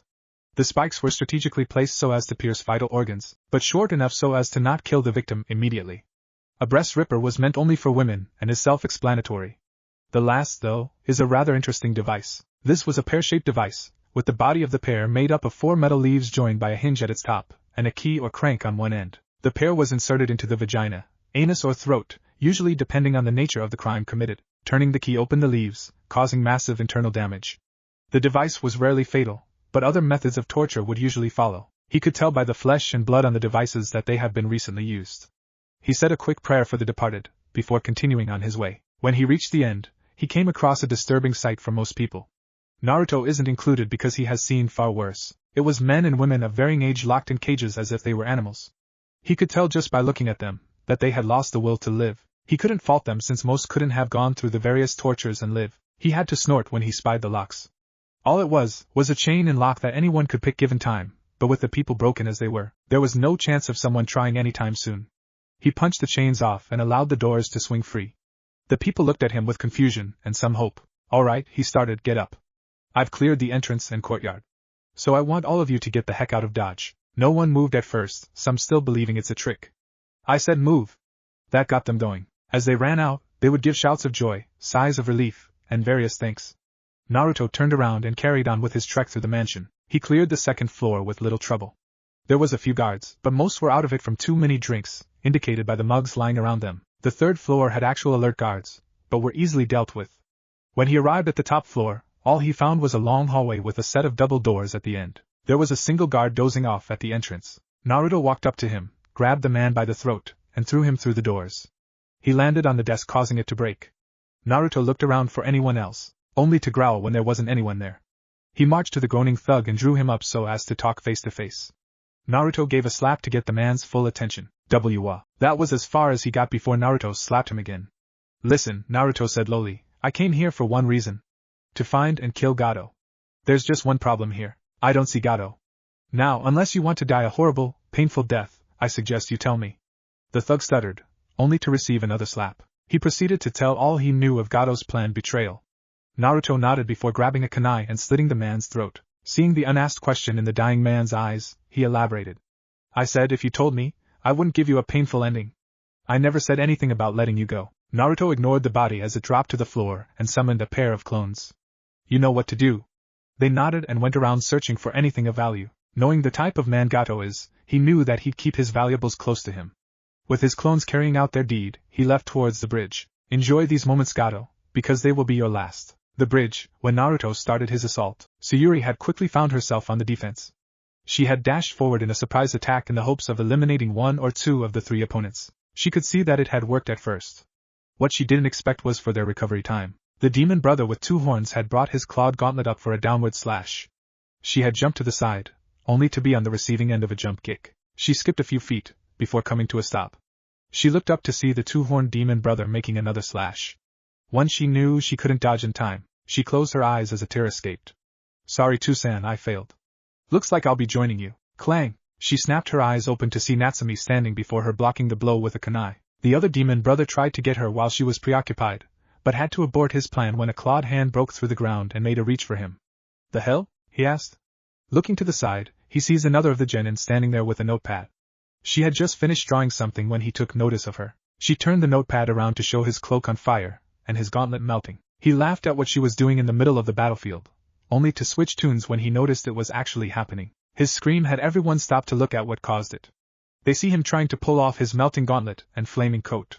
He succeeded, if barely. He had third-degree burns on his hand and major 2-degree burns on multiple parts of his body. When he looked back to the items he removed, he noticed that they were perfectly fine. Why you bitch? He yelled. He pulled out a kunai and jumped after Yakumo. Back with Natsumi and Sayuri, we find that they were now both on the defensive.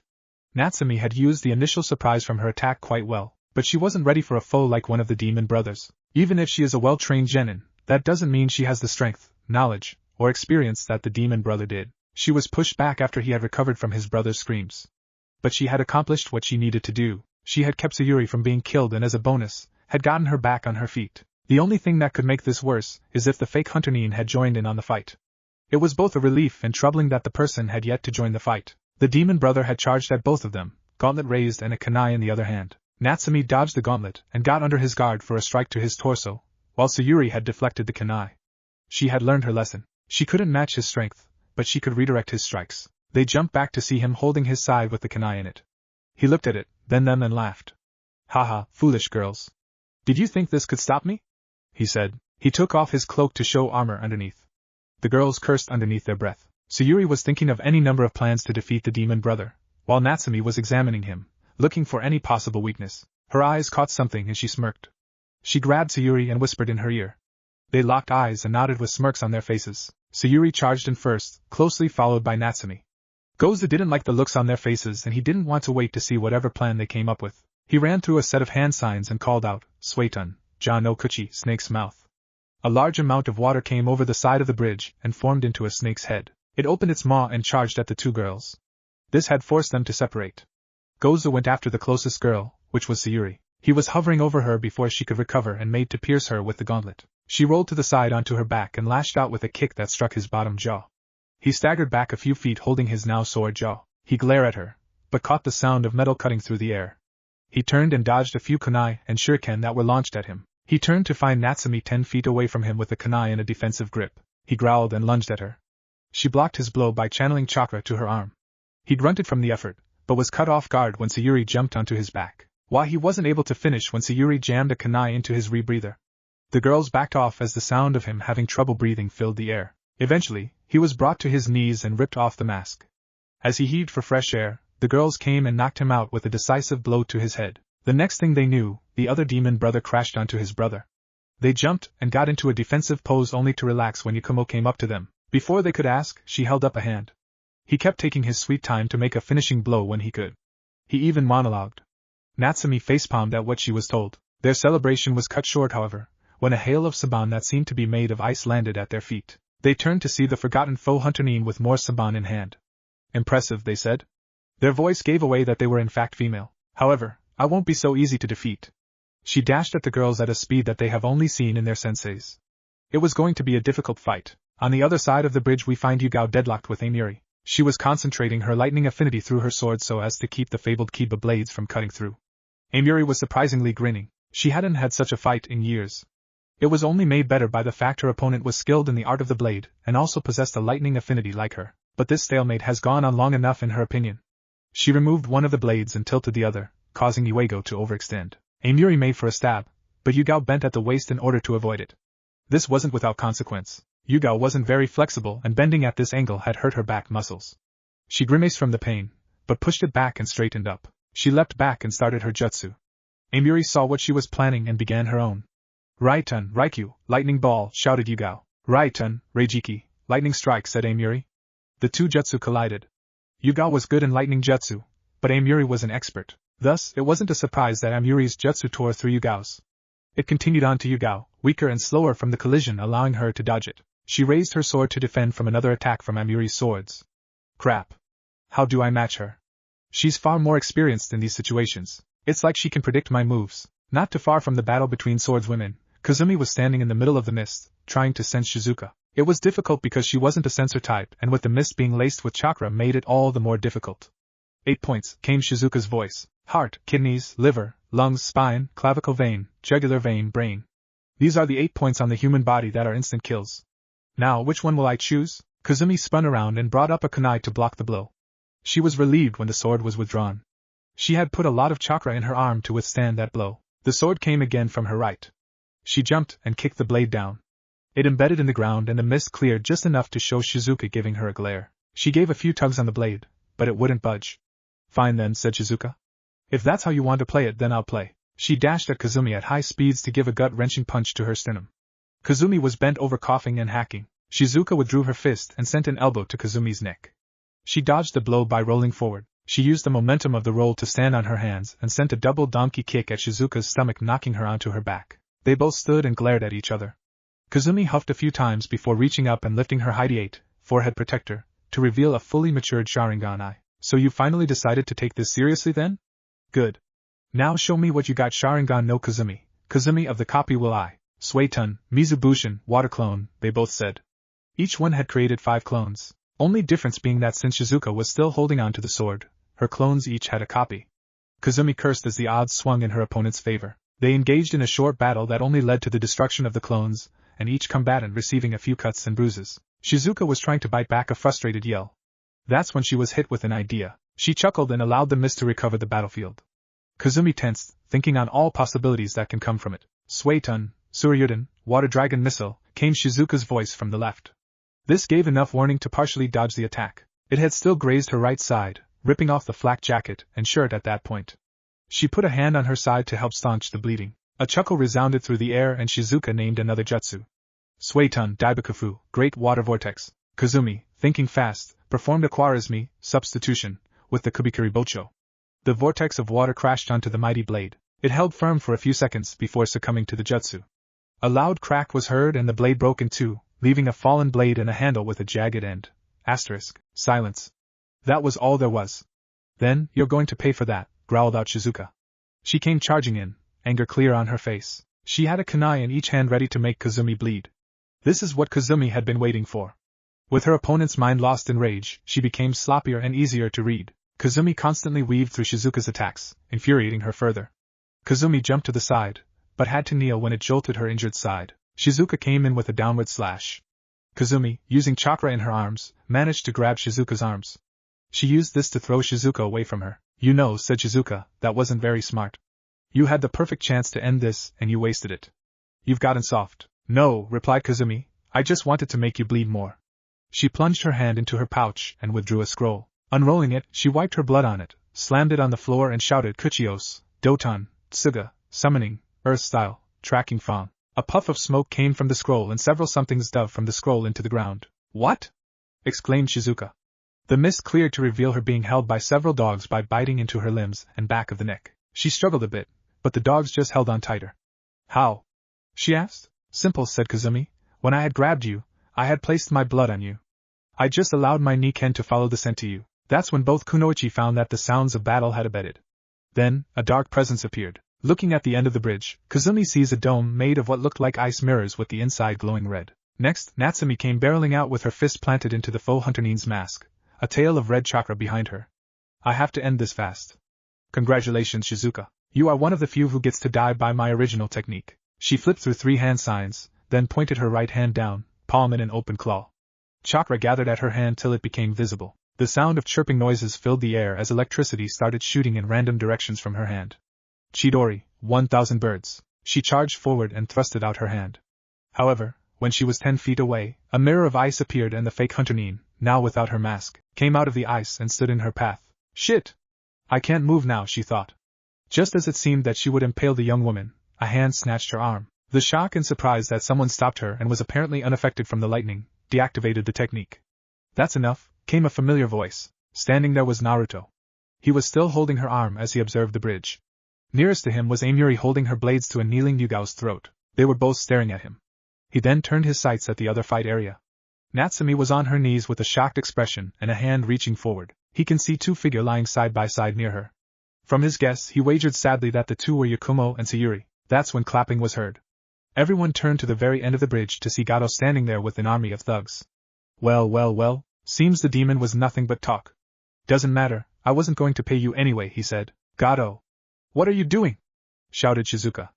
Naruto gestured for the others to come to him. Amuri reluctantly lowered her blades and started to walk to him. Yuga was right behind her, sending the redhead a scathing glare. Natsumi managed to make 2 clones.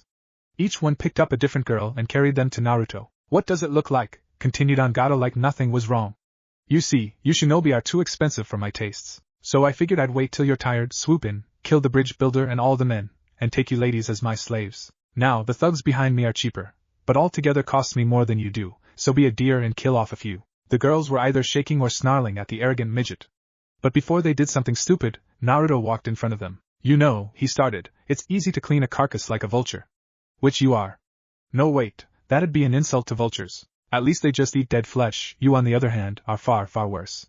I'm going to enjoy killing you. Gato chuckled, then turned around and headed back to his boat. Make sure to make him suffer.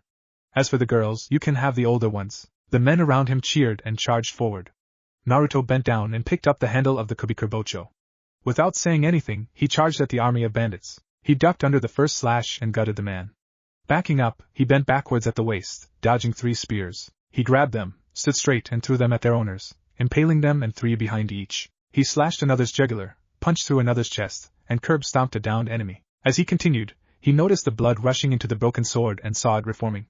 When it was back to completion, he started to bisect the thugs. The girls watched the massacre as he spared none. If anyone was looking, they would see Shizuka and Amuri licking their lips. Finally, after the last bandit fell, Naruto paused. He took a look at his handiwork, then turned to Gato. The short, fat bastard was cowering, covered in blood. The terrified man cast his fearful gaze upon Naruto when he heard his approach. To him, he wasn't seeing Naruto, he was seeing the Grim Reaper, and the sword was the dreaded scythe. PP please. Stop. I'll give you anything you want. Money. Power. Women. He was cut off from pleading for his life when Naruto swung the Kubikuribocho and decapitated him. Silence once again hung in the air. Till it was shattered by Natsumi, Sakura, and the revived girls running to the side and puking. He made a note to ask about Sayuri and Yakumo's revival. Then he picked up Gato's head and walked back to the group. This is when the villagers appeared. Get out of our home.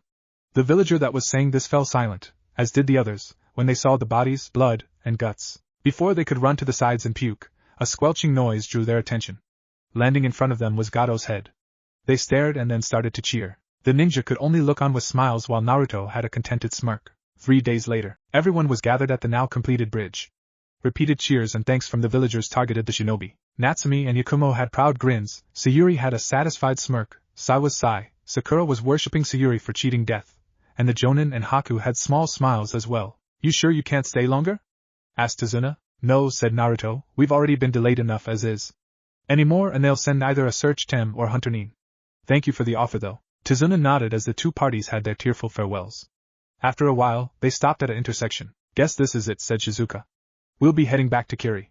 Most likely join the rebels and all that. The two teens from Konoha nodded at that, though Natsumi was a bit downtrodden at losing out on some potential friends. Don't worry Gaki, brat, you'll be seeing us again sooner than you think. And when we do, here her tone turned a bit sultry as Amuri gained a perverse smile, we'll get to know each other a lot more Naruto-kun. Before anyone could react, the two swordswomen appeared on either side of him, and gave him a kiss. They immediately shunned Shine Body Flicker, back to their group and headed off. There was an awkward silence in the air, till Naruto turned to the direction of Konoha and set off, everyone trailing behind. What was that? Yelled/asked Natsumi. Yakumo had the same expression as did Yugao, though you couldn't tell. It appears I have gained their affection. How? I do not rightly know. If I were to wager a guess, it would either be from the time outside spent together after the battle, or it was because of my slaughter on the bridge, or both. But that is neither here nor there. We need to get back to the village as quickly as possible. He quickened his pace knowing that by not answering their questions fully, they tried to keep up so as to continue their pseudo-interrogation. Oh no, you are not getting out of this that easily. Come back and answer me, said an irate Natsumi. When he ignored her she picked up the pace to match his as did everyone else, if for no other reason than that this was sure to be entertaining. Konoha, Hokage office. The team made it in record time. As they debriefed the Hokage, he couldn't help but think, that's Naruto-sensei. He gave a sigh, then addressed the teams. Congratulations on completing an A-rank mission. You all did just as expected, which cannot be held against you, or went above and beyond. You faced against an unknown threat, and stood firm where others would have fled. You all shall receive pay equal to the increase in mission. You will have the next month off to train, relax and reflect. Dismissed. A month later, Team 11 had used the month to hone their current skills and develop new ones. At least, the girls did. Naruto was there to help supervise and train them. The fight and loss to Amuri had dealt a major blow to Yugao's pride. She knew if Naruto hadn't stopped the fight, she'd be dead, so she used the month to increase her skills in Kenjutsu. The problem was finding someone who could push her relentlessly.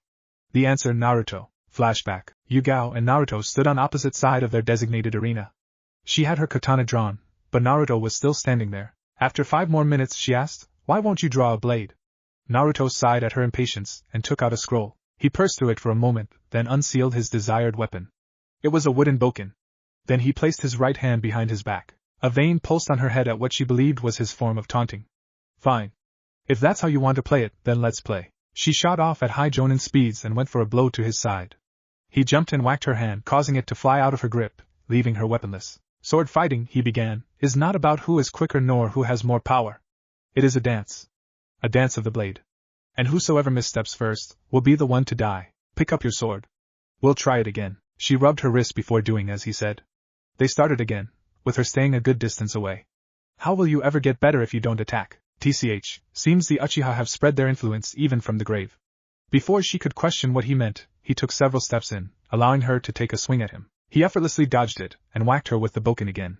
In a dance, you want to lead it, not follow. By not taking the initiative, you allowed me to lead and I led you into my trap. Again, she decided to follow his advice and lead the fight. She took 2 steps to the right, and he copied.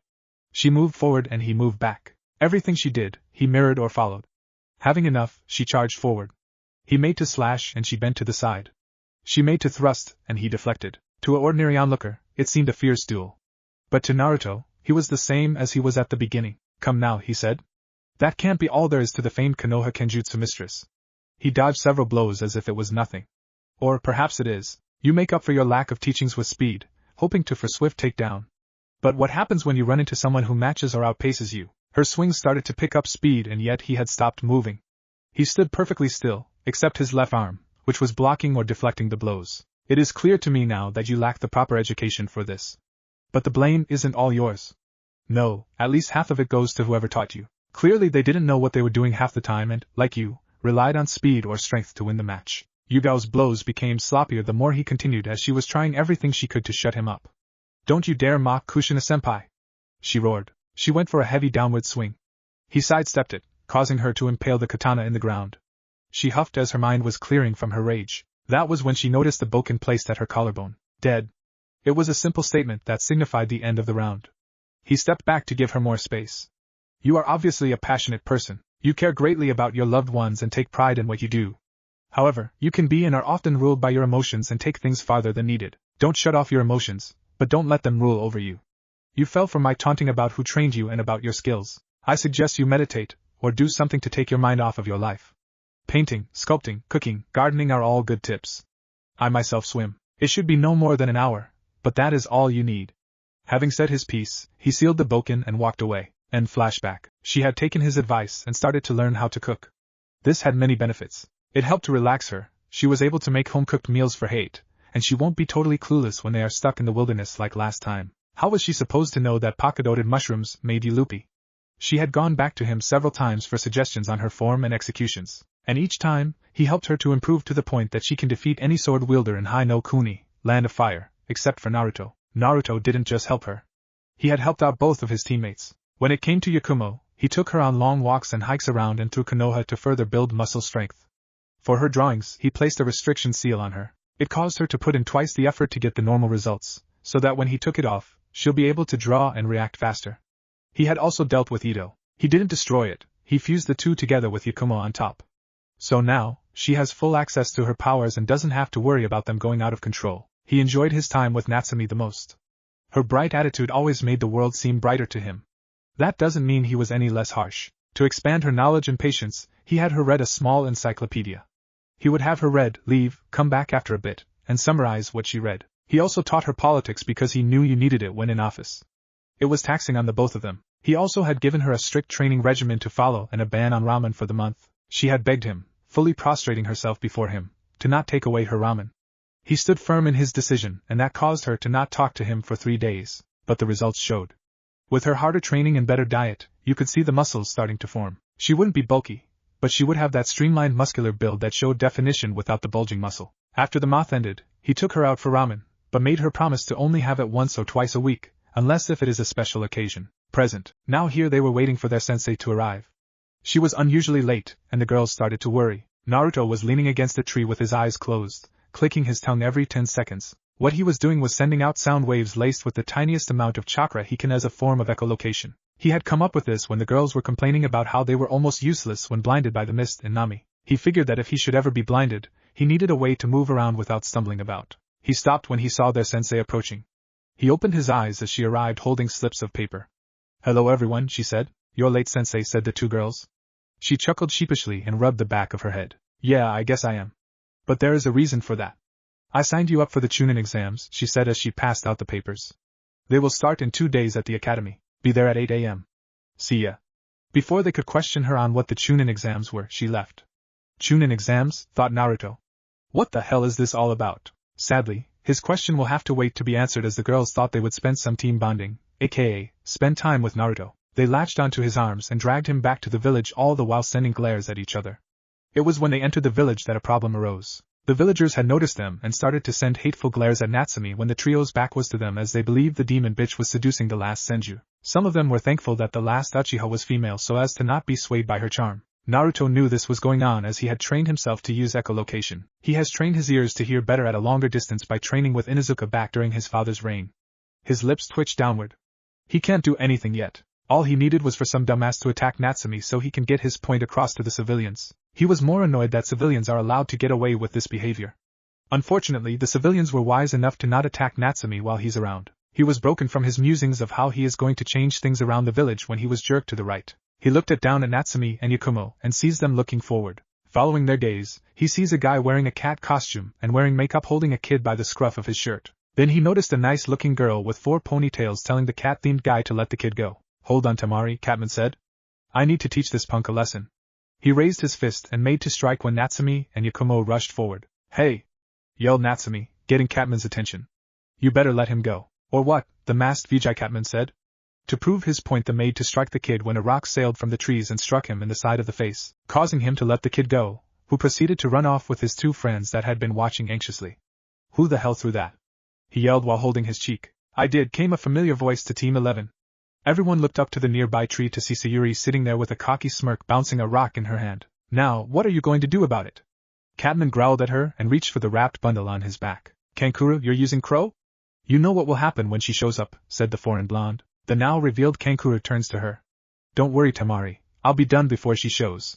I gotta teach these tree huggers a lesson after all. He was stopped, however, when the area became bathed in light bloodlust. The girls staggered and went wide-eyed. They had this undeniable urge to turn tail and run. Naruto stood there, unaffected by it, and waited for this mysterious person to show themselves. Kankuro was the most affected as it was aimed at him. Kankuro, shut up or I'll kill you, came a gravel-sounded female voice. Meanwhile in Mizuno Kuni, a redhead woman with green eyes, supple lips, fur bangs, long legs, and a sizable bust all wrapped up in a shoulderless dress, looked up. I wonder who is channeling me, she asked to no one. Back to the story, Jijiya, said a trembling Kankuro. They all looked to the source of the voice to see a redhead girl with an emotionless face and uncaring eyes standing upside down from a tree branch next to Sayuri. She disappeared in a Sunashunshin, sand flicker step, and appeared in front of the now named Kankuro and Tamari. I apologize if these two were causing trouble. We'll be on our way. She turned to leave with her now cowed partners when, hold it, said Sayuri. Judging by your headbands, you're from Suna. So why are foreign shinobi here? This caused the trio to turn to face her and raise flags for Natsumi, Yakumo, and Sakura. Naruto was still eyeing them. Don't tell me you don't know, said Tamari. She sighed as she dug into her pocket and retrieved a slip of paper. We're here for the Chunin exams. Teams from all nations are coming, so you'll be seeing a lot more foreign shinobi. Sayuri and Sakura looked confused at what she said, but her explanation caused realization to dawn on Team 11. So, thought Naruto, the Chunin exams allow teams from different countries to come here. And from the name, it is a test for those who wish to become Chunin. I don't like this. There should be no reason for anyone to allow potential or actual enemy Nin inside their village. What other stupid things have happened while I was gone? What is your name? Asked Jiya, breaking Naruto from his thoughts. I am Sayuri Uchiha, was said with arrogance laced in it. I'm Natsumi Uzumaki, and I'm Yakumo Karama, and we're the female members of Team 11, both said at the same time. Not you, Jiya said, causing the girls to falter. Him, she finished pointing at Naruto. Seeing little harm in it, he answered. Naruto Senju, he said, not breaking from his stance. Jiya perked up at the name, while her teammates grew slightly worried at his proclamation. If he really was a Senju, then there was a possibility of him having a way to stop a Bijou. Jiya nodded and ushered for her teammates to follow. After they were left, Sayuri Chenden left, Sakura followed, and Natsumi and Yakumo continued on their day, Naruto being dragged by the two. 2 days later, Team 11 had entered the second story of the academy. They were greeted with the sight of a large number of Chunin hopefuls trying to enter a room marked 301. They were stopped by an older pair of Chunin. Naruto raised an eyebrow while sighing to himself. Standards have definitely dropped if they cannot detect a simple genjutsu. He placed his hands on his teammates' shoulders and guided them past the trap. When they entered the actual room, a large ki slammed onto them. Natsumi and Yakumo went a little pale but otherwise fine, while Naruto is again completely unaffected. Seeing his uncaring face caused quite a few teams to up their ki until Naruto responded with 5% of his own. It caused everyone, besides his teammates, to imagine themselves dying multiple gruesome deaths by his hands. At least half of the room were throwing up and choking on air. Only the more experienced were able to hold themselves together. He scoffed and relented. After that, no one was willing to come close to his team, and more importantly him. The door opened again and in walked all the contestants from the floor below. Naruto sighed again, knowing someone revealed it to them. Not long after that, Team 7 arrived with Sayuri being a bit banged up, but still had a cocky smirk. They noticed everyone was a bit on edge and assumed it was because they arrived. Except for Sai. As the Konoha rookie teams were catching up and causing a lot of noise, Naruto noticed a silver-haired genin approaching them. Hey, he called out, you guys should really tone it down. A lot of people here are already on edge and you do not want their attention on you. His statement caused them to stop their conversation and take a look at the room. Most of the rookies shied away from the killing intent, while the more experienced were able to put up a tough face. Oh yeah? And who the hell are you? Asked Kiba to the silver-haired genin. My apologies, he said. My name is Kabuto and I am what you can call an expert in these exams. This will be my 7th try. While the rookies were either mocking him or feeling sorry for him, Naruto gave his full attention. I would say that the reason for that many tries would be because of the difficulty of the exams. But from what I have viewed of today's ninja, that is a lie. So, he's either weaker than normal or he has a second adjective. Well, at least I learned something from my failures, Kabuto said. He reached into a separate kunai pouch and withdrew a stack of cards. These here are my ninfo cards. They have the stats of everyone in this room, even you guys. This had caught the full attention of Sayuri as she turned to him. Everyone you say? She asked. Kabuto nodded with an almost unnoticeable smirk that only Naruto caught. Tell me of Rock Lee of Konoha, Jiya of Suna, and Naruto Senju of Konoha. Her proclamation, which she had made sure was loud enough for everyone to hear, had drawn everyone's attention. Many started to whisper on whether or not he was a Senju, and if he is, that they needed to alert their jonin. Oh, mock pouted Kabuto, you know their names. That takes all the fun out of it. He drew the first card and twirled it a bit while channeling chakra into it. Okay, first up is Rock Lee of the Leaf. Says here that his teammates are Tenten and Niji Hyuga. They have completed 46 D ranks, 10 C ranks, and 1 B rank mission. He has a disability that prevents the use of chakra, but's more than makes up for it with his skills in taijutsu. All in all, keep your distance. Next is Jia of Suna. Her teammates are her siblings, Kankura the Puppeteer and Temari the Wind Mistress. They have completed 20 D ranks, 15 C ranks, and 2 B ranks. Get this, it says she has never received so much as a scratch on these missions. I have nothing on her skills, unfortunately. Approach with caution. This had made a lot of the genin wary of Jia, who was still impassive. Last is Naruto Senju, also known as the Last Senju. His teammates are Natsumi Uzumaki and Yakumo Kurama. They have completed 15 D ranks, and a C-turned-A rank mission. He single-handedly slaughtered over 400 bandits when he broke into the mansion of Gado Industries and at the now-named Great Naruto Bridge, and he didn't get a scratch as well. His nin he stopped when the card disappeared from his hand. They all looked around for it, only to find Naruto holding the card. Without blinking, he tore the card to pieces and scattered them. You were saying? He asked. Kabuto let out a nervous chuckle, but before he could answer, a plume of smoke erupted at the side with the blackboard. Everyone, once again, turned to see about 20 Chunin, and what they assumed to be this exam's proctor. He was an intimidating man, standing at 6 feet 3 inches, he towered over almost everyone in the room. He wore a black bandana, combat boots, a long trench coat, black pants and a dark gray jacket underneath the trench coat. Alright, sit down and shut up. The first exam has begun. The Chunin hopefuls, having already been scared by Naruto, quickly followed orders. Okay, listen up and listen well, because I'm only saying this once. My name is Ibiki Marino and I'm your proctor. The first test is a written exam. There are 10 questions, though the paper only has 9. I will get to that in a moment. There is a point system.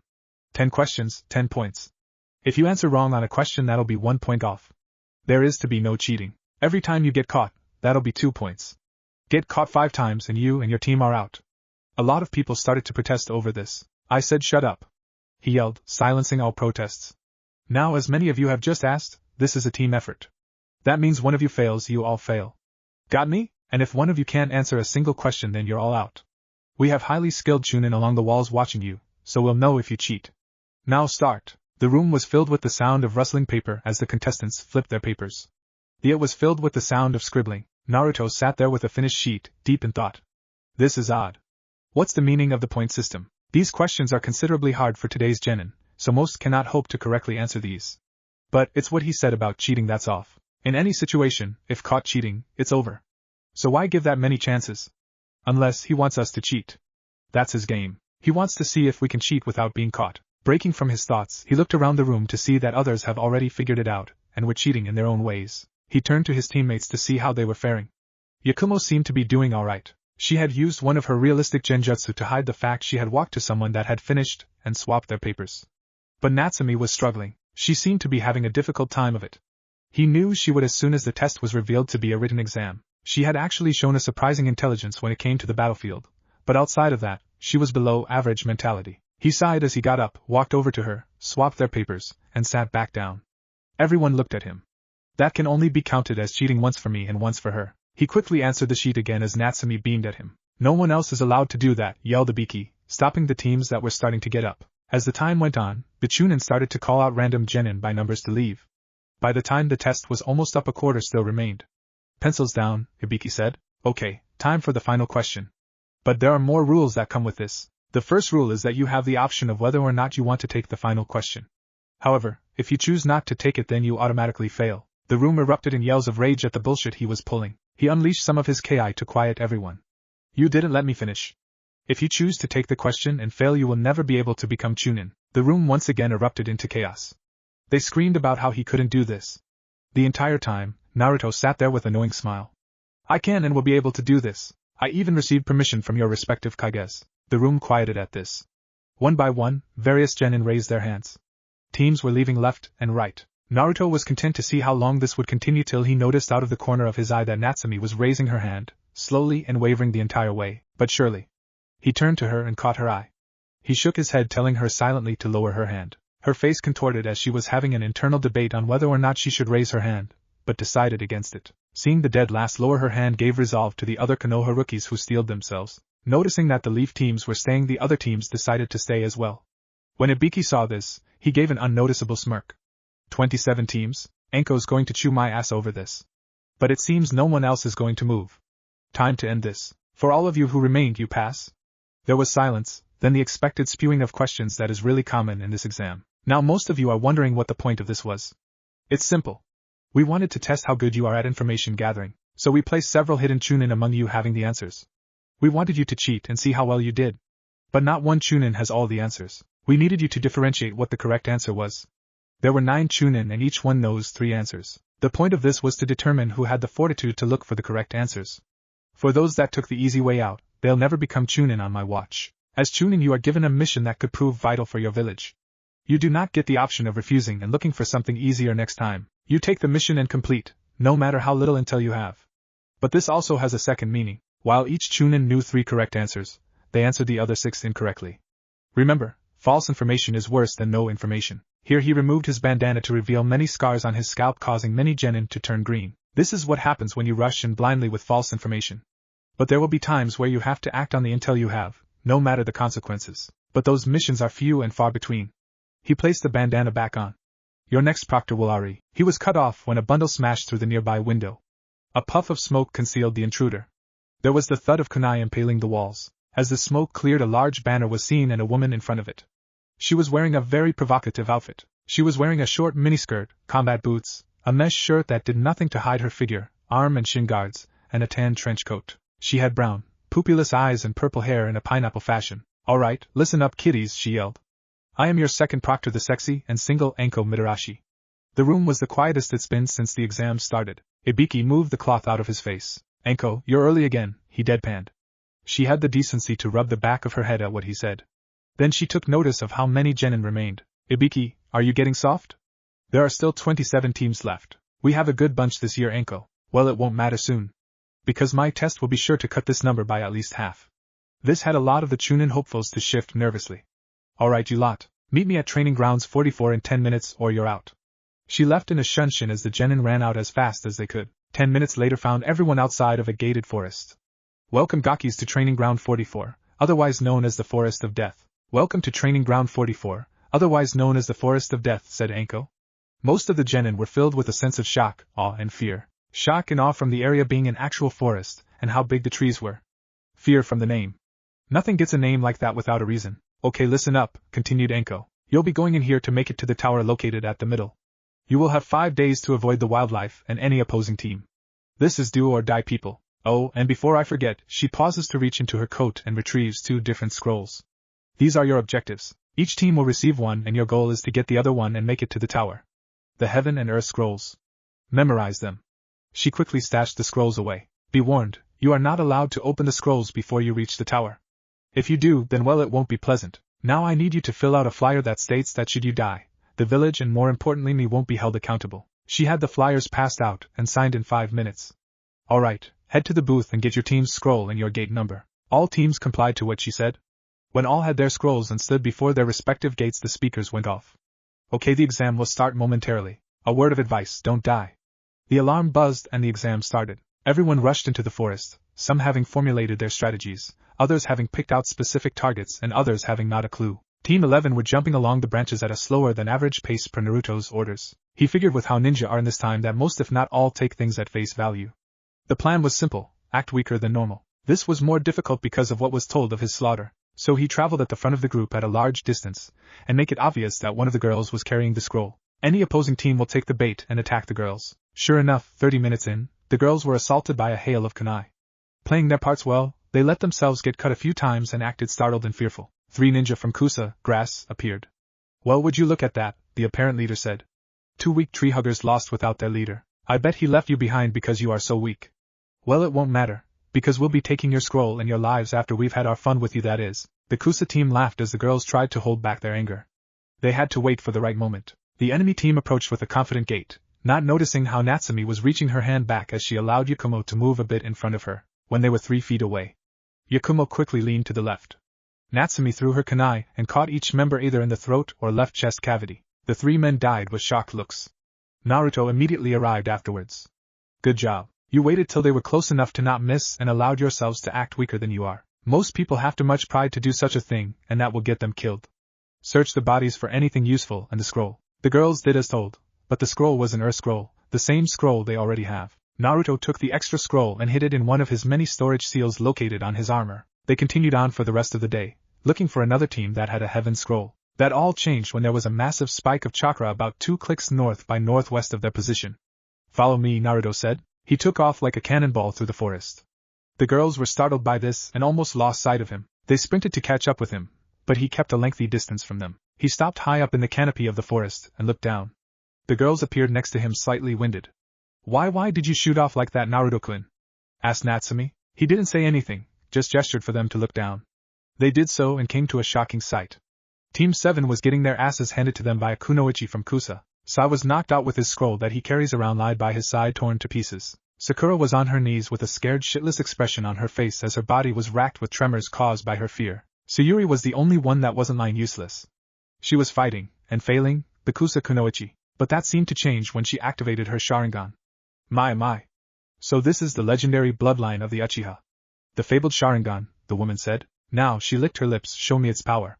She launched forward to deliver a strike to the sternum, but Sayuri smirked and seemed to vanish. She appeared underneath the woman and gave a rising kick to her stomach. She followed it up by jumping to meet the woman in the air and punched her in the jaw. This sent the woman flying into a nearby tree. She slumped to the branch beneath her. As she started to rise, Sayuri appeared in a flourish and launched some shuriken at her. The woman jumped through the middle of the shuriken barrage and stood up with a confident smirk. It was wiped off her face when the shuriken came back and circled her. She came to the realization that they had ninja wire in the holes in the middle. They quickly snapped together and bound her where she stood. She struggled a bit, causing Sayuri to smirk. She went through a set of hand signs. Katon Hausenka, mythical fire phoenix, she called. Flames erupted from her mouth and landed on the wires. They quickly traveled down the length and lit aflame the struggling woman. The woman let out a howl of pain as the fire consumed her. Slowly she slumped to the ground as the fire continued its work. Sayuri breathed a sigh of relief. Natsumi and Yakumo went to ask Naruto why he dragged them here if there wasn't anything big, but stopped when the area was filled with a mad chuckle. Slowly, a figure seemed to melt from the tree. It was the Kusa woman. She laughed madly as she sees Sayuri's shocked expression. "Kukuku, marvelous. You have such potential." Here her voice dropped a few octaves and became smooth as silk and as vile as a black widow's bite. "Just like your brother." This change in voice and demeanor set Sayuri and their silent spectators on edge. But the comment about her brother drove everything from her mind. "What's wrong? Did I strike a nerve?" the person taunted. Sayuri let out a yell and charged with a kunai raised. This person chuckled, grabbed her arm, and threw her at the tree where she hit with a resounding thud. She trembled from the pain that it invoked as she struggled to stand. "Such resolve," the person continued. "But you're nowhere near the level Itachi is." This drove her further over the edge. Ignoring the pain, she stood as straight as she could. She went through the Uchiha signature jutsu's hand signs. "Katon, Gokakyu, Great Fireball," she yelled. The fire raced towards her target with above Chunin level speed. The person just swatted it away as if it were a fly. "Who are you? How do you know Itachi?" she all but screamed. "Kukuku, I guess I've had my fill for now." The person reached up and grabbed the damaged skin of their face and peeled it back to reveal stark white skin, yellow, snake-like eyes with what looked like purple eyeshadow that stretched past the tear duct down the nose, long black hair, and 2 earrings of some kind of symbol. "I am Orochimaru of the Densetsu no Sannin." The girls were shocked at this revelation, but Naruto narrowed his eyes. Yes, he knew all about the infamous traitor of the leaf. He also knew of his experiments. What he wanted to know was why the man was here. Alas, our time grows short. I can already feel my failure of an apprentice making her way here. But before I go, he trailed off. He flashed through some unique hand signs that elongated his neck to unbelievable proportions. His head shot forward and he bit into the stunned Sayuri's neck. She gave a howl of pain as what appeared to be 3 tomo in a circular formation appeared. "When you realize that your power and hate are insufficient, you will find me. Enjoy my little present. That is, if you survive. Kukuku." With those final words, he sank into the foliage and disappeared. Team 11 jumped down to the fallen Team 7. "Naruto-kun, why didn't we help?" asked Natsumi. She was confused because as Orochimaru had started his jutsu, she went to attack, but Naruto held her back. "You are not ready to deal with someone of his caliber. If I had allowed you to continue with your preemptive assault, you'd have alerted him to our position, and although I may be able to beat him, it wouldn't be that simple. He's an S-rank missing nin for a reason. Our battle would have been widespread, dealt with deadly attacks, and would have put you, Yakumo, and Team 7 in danger. I would be too focused on your safety and the results would be the same." He would have accomplished what he set out to do and still gotten away, he said. Natsumi looked down at what he said. She knew it was true, but that doesn't mean she has to like it. "Now, Natsumi, pick up Sai, Yakumo pick up Sakura, and I'll carry Sayuri. I don't know what the mark means or does and I will not risk your safety." We'll head to the tower and ambush any teams along the way for our needed scroll. But Naruto-kun, started Yakumo, what about Team 7? Do we help them get their scroll? Might as well. But it is a secondary objective. If we get their needed scroll, good, if not, oh well. It is not our concern if they pass. What is that we do and that we get this mark on Sayuri-san checked out. The girls nodded at his reasoning and they continued their journey to the tower. Along the way, they ran into a few teams. 1 from Kumo, 2 from Kusa, 1 from IWA, and 3 Konoha teams that thought they were easy pickings. When asked why he had taken out all those teams, Naruto responded that it would mean less opponents further on. After 1.5 days of travel like this, they reached the tower. They entered and dropped Team 7 on the floor. They had yet to awaken this entire time and Natsumi and Yakumo were tired from carrying them. Sakura shot up immediately. Hey! Why'd you drop me? Next time you better put me down carefully or else. The team stared at her for a second before Natsumi growled in anger. Why you little self-centered, egotistic, bitch? You were awake this whole time, weren't you? She questioned. Sakura scoffed. Of course. I can't travel in a place like this. My makeup would get ruined and my dress might have gotten torn and given some sick pervert like Naruto Baka here a free peep show, she said as if it was the simplest thing in the world. I wouldn't dream of touching you in that way, Naruto said, just like any normal man. That caused his teammates to bust a gut. Sakura fumed at him, but couldn't retaliate because he had turned away. Now what does this mean? He asked no one. The others that were still conscious neared him and looked at the board. If qualities of heaven are your desire, acquire wisdom to take your mind higher. If earthly qualities are what you lack, train your body and prepare to attack. When heaven and earth are open together, the perilous path will become righteous forever. This blank is the secret way that guides us from this place today. What does the blank mean? Asked Natsumi. The others shrugged in confusion. Maybe we're supposed to open the scrolls now, said Yakumo. Natsumi shrugged while Sakura was unsure, but she wasn't on their team. The girls opened the scrolls to reveal the kanji for human on it. Suddenly, the scrolls started to bulge. This shocked the two, making them release the scrolls that crisscrossed when they landed in an X formation. A puff of smoke, a random breeze that had no reason to be there in a closed building, and what was left was Irika Yumino. Hey there. Long time no see, he said. Irika-sensei, shouted Natsumi as she launched forward and gave the man a flying tackle. He stumbled back a few steps from the unexpected hug, but started to laugh. How? Why? Where? She rambled off to the amusement of her teammates, and Irika. Now calm down. I'm actually surprised you made it here so quickly. Especially you, Sakura. Seeing as your team is unconscious makes me wonder on how you're here at all, he said. She puffed up her chest and was about to say something about herself, when Natsumi beat her to the punch. Oh, that's easy. We carried them here. Naruto-kun thought it would be good because he said that as Leaf Shinobi we are to look out and have the backs of our comrades. Or something like that. Irika nodded in approval. Okay, well that's one thing down. Now on to the reason I'm here. I was assigned to greet you and tell you the secret behind the message on the wall. If qualities of heaven are your desire, acquire wisdom to take your mind higher. That means, if you lack knowledge then buckle down and study, Natsumi. If earthly qualities are what you lack, train your body and prepare to attack. That means if you lack in the physical aspect, Sakura, then train your body. When heaven and earth are open together, the perilous path will become righteous forever. This means when your body and mind are in sync then even a dangerous mission can become an easy one. Get it? Natsumi, Yakumo, and even Sakura seemed that they understood. Naruto gave a nod knowing what he said was true. What about the blank spot, sensei? Asked Sakura. That is for you to fill in. See that symbol on the scroll? It's the character for person, a reference to you Chunin. You see, these days of survival were to test your abilities as Chunin and to see if you'd be any good at it. And I got to say, you guys really did magnificently. A Chunin is a leader, a guide. It's a Chunin's responsibility to be aware of the strengths and weaknesses of those serving under him, and to know what skills and training those men will need to succeed in a mission. And all of you passed. Well, that's it. That's all I'm supposed to say to you. Before anyone could continue on this touching moment between sensei and student, Naruto stepped towards Irika. Thank you for explaining, but there is something I need to ask. While in the forest we came across the down Team 7 with only Sayuri still standing against their opponent. It was Orochimaru of the Sannin in disguise. He placed a mark on Sayuri's neck then left. That is the main reason why we helped Team 7, but Natsumi is still correct. Do you know of what the mark is? Irika stiffened as Naruto said this. Not good. Crap, this can't be happening, Irika said quickly. Thank you Naruto for bringing this up. I need to get her to the medical bay and report this to Hokage-sama. The rest of you relax for the next few days till the end of the exam. Saying this, he picked up Sayuri and shined away. Naruto narrowed his eyes at this. He swore that he'll get the answers he wants before the third exam. A few days later, all the gathered Chunin hopefuls were gathered in a rectangular arena in the middle of the tower. In front of them at a higher tier of the arena, in front of a statue of two hands in the traditional ram sign, stood the Hokage and various Jonin senseis. They were all listening to the Hokage's speech about how the Chunin exams were a medium for war and to promote peace between the nations. It also serves the purpose of boosting a country's clientele. Naruto frowned heavily at this.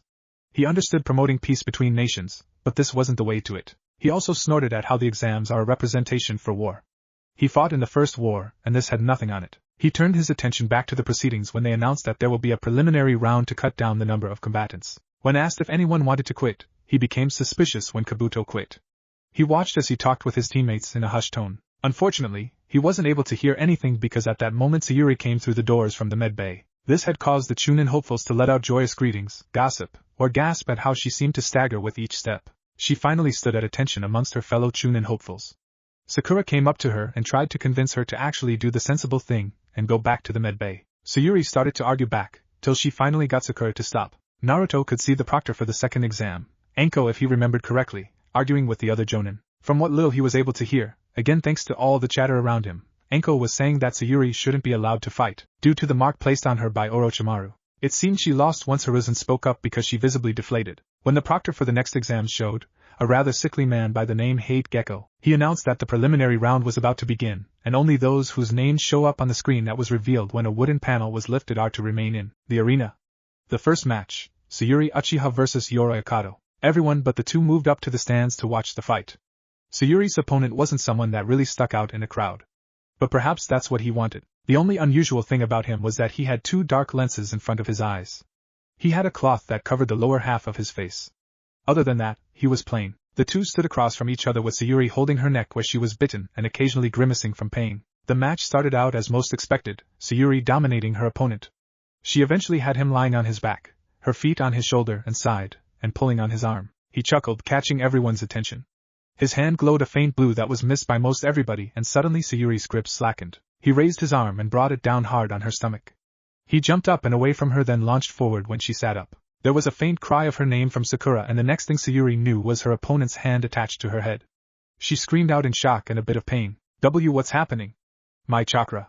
What are you doing? She asked as her arms slackened. Ha! You're only noticing it now? Ha ha ha, he continued to laugh as he affected her chakra. It's an ability of mine. I can suck out the chakra of my opponent and add it to mine.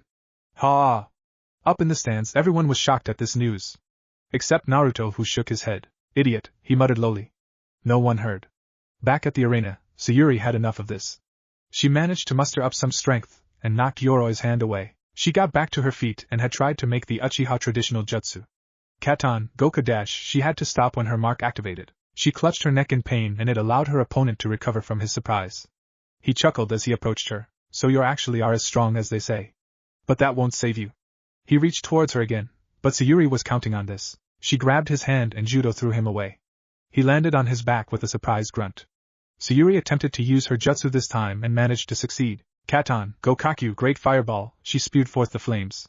This caught the surprise of the various Jonin senseis, knowing how painful it must be with curse mark. The sound Jonin smirked as the curse mark slowly started to spread. Reinvigorated from the power the curse mark gave her, Sayuri attacked Yoroi. She did the same moves as someone known as Rock Lee had used on her earlier, before the exams. Naruto only knew this because he heard it from the horse's mouth, aka Lee complying on the unyouthfulness of the Sharingan and Sayuri for using it to copy his hard-earned work. Sayuri finished with what she dubbed as Lion's Barrage and knocked out her opponent. The proctor called it in her favor and Kazumi appeared behind her and shined away. Everyone turned to the screen to find out who would face off next. Throughout the entire preliminaries, Naruto was staring at the fights with nothing but disgust. These genin think that they're ready for Chunin? Pitiful. None of them, not one of them, except Natsumi and Yakumo, are ready for a promotion. If this is what the standards are today, then it's a wonder how any hidden village is still standing. Maintain the peace, prepare for war. Attack only if attacked. Words of conduct by Tu-san and Ka-san.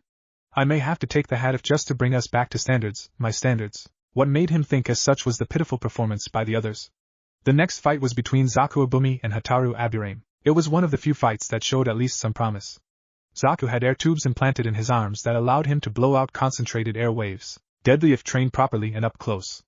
Hataru had used her logical mind and was able to plug the airways with her insects, Kikeichu, and this had the rather gory side effect of air popping holes in one arm to escape, and completely blowing off the other. Then was the fight between Misumi Tsurugi and Kankuro. Misumi had a jutsu that enabled him to use his body as if he didn't have any bones. When he snapped the neck of Kankuro, it was revealed that he was a puppet. which should have been obvious because Suna has always been known for its puppeteers. Kakeru won the match when he had his puppet, dubbed Crow, snap the bones in his opponent's body. Now this next particular match got Naruto's blood boiling. It was Sakura versus Ino. They were so pathetic that it wasn't even funny. They ended up knocking each other with a single blow. He had to grit his teeth because he was ashamed at this. He knew that every shinobi and kunoichi represents their village and fellow ninja. For them to be this pathetic really put Konoha in a bad light. The fight between Temari and Tenten made him sneer. When it was revealed that her opponent was a wind user, a type disadvantage to Tenten, she stuck with throwing weapons. It was a no-brainer.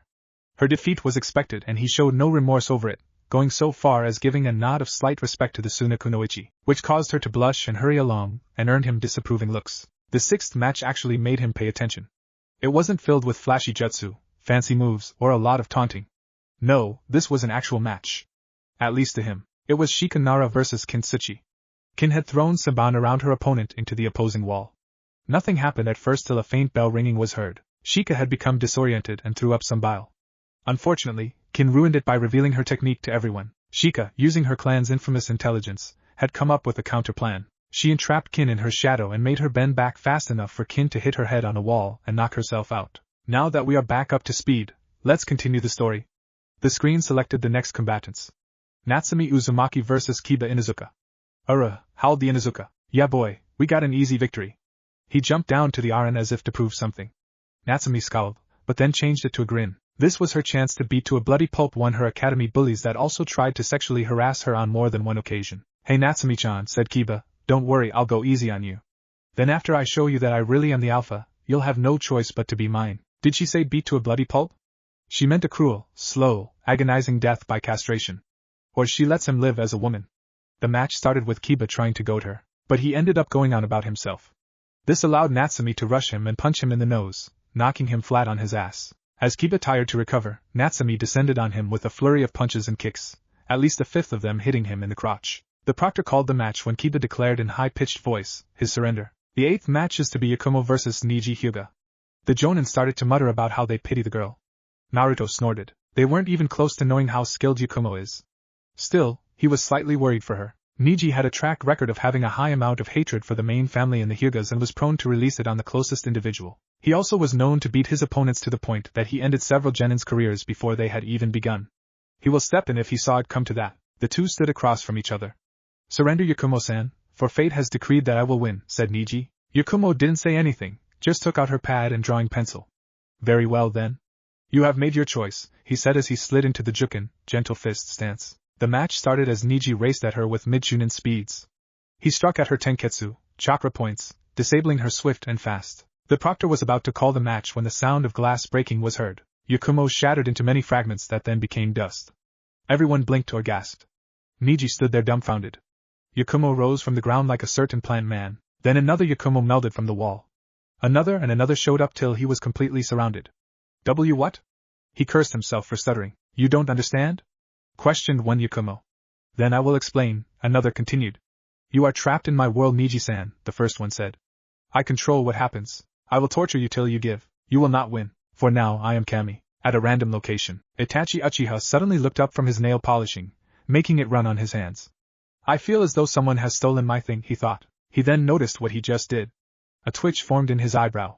Whoever you are, I will find you, and I will kill you for this. His eyes transformed to their Mangekyo state. Itachi! Came the voice of his partner, Kisame Hashigaki, the monster of the hidden mist. We're out of food and the Pocky is all gone. Kisame, we have a vital mission that we need to accomplish. We cannot fail, he said with the utmost seriousness. What is it? A bandit camp we need to take care of? Some missing nin? More important. We need to make a trip to the store. Kisame face vaulted. I will write a list of what we need. We leave in 20 minutes. I will deal with whoever ripped me off later. For now, I must retrieve my precious Pocky. Back to the exams. Niji panicked, and it showed on his face. He had tried activating his Byakugan, White Eye, but nothing happened. He started to spin and release chakra from all his tenketsu. Kaiten, palms revolving heaven, he yelled. A dome of chakra erupted out and caught Yakumo flat-footed. She was caught in it, and flung against one of the walls and slumped to the floor. Niji panted from the waste of chakra. Then he realized his mistake. He quickly became enraged and moved in on the struggling to rise Yakumo. You bitch, you caused me to reveal one of my aces. For that you will suffer, he yelled as he made to attack her. He was stopped when a hand clamped on his wrist. He looked to the side to see it was Naruto. Surprised, he wasn't prepared for when Naruto flung him across the room. The proctor called the match in Niji's favor for Naruto's interference. Naruto paid it no mind and just focused on helping Yakumo. He may be a one-cold son of a bitch to his enemies and those he dislikes. But Yakumo wasn't one of either category, and she actually grew on him. Everyone waited for the two to get back up to the stands before turning back to the monitor. Naruto Senju vs. Hinata Hyuga. Naruto walked calmly down as Hinata hesitated for a few seconds, took a glance at Natsumi, then followed. As they stood across from each other, Hinata was taking multiple glances up to the balconies where Natsumi and her team were. Focus on me, not the balcony, Naruto said. Hinata eeped at being caught, though she wasn't exactly stealthy. The match began but neither competitor moved. What are you doing here? Asked Naruto. Before she could ask to further explain, he continued. You obviously lack what it takes to be a kunoichi. Your eyes tell me everything I need to know. You lack the will to deal bodily harm on anyone, yet you are here. It leads me to wonder, why are you here? Why are you actually here? I am here to prove that I am and not weak, she said hesitantly. Naruto sighed at her answer. No, you are not. His response caused everyone to either question what he meant or, in the case of close friends, mainly women, to glower at him. Your answer just proved that. You hesitated in your answer. You yourself don't believe it. Yet you believe everyone here to believe it. You are not here through any choice of your own. Tell me now, why did you really come here? Hinata seemed conflicted.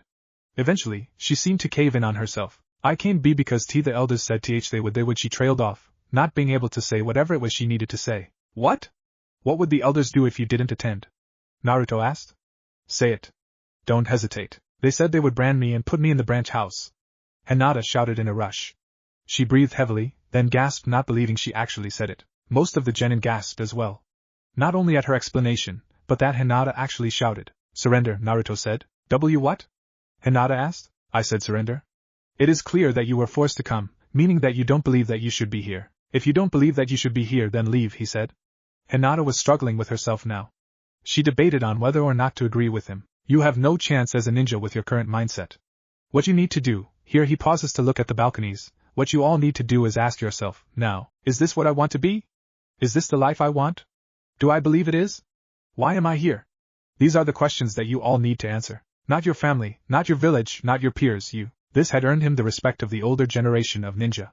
He has blatantly demanded that all genin ask the hard questions, but the younger generation were having a hard time coming to grips with what he said without trying to retaliate in one form or another. As in, some snorted and turned away, others scoffed with a cocky smirk, some even flipped him off.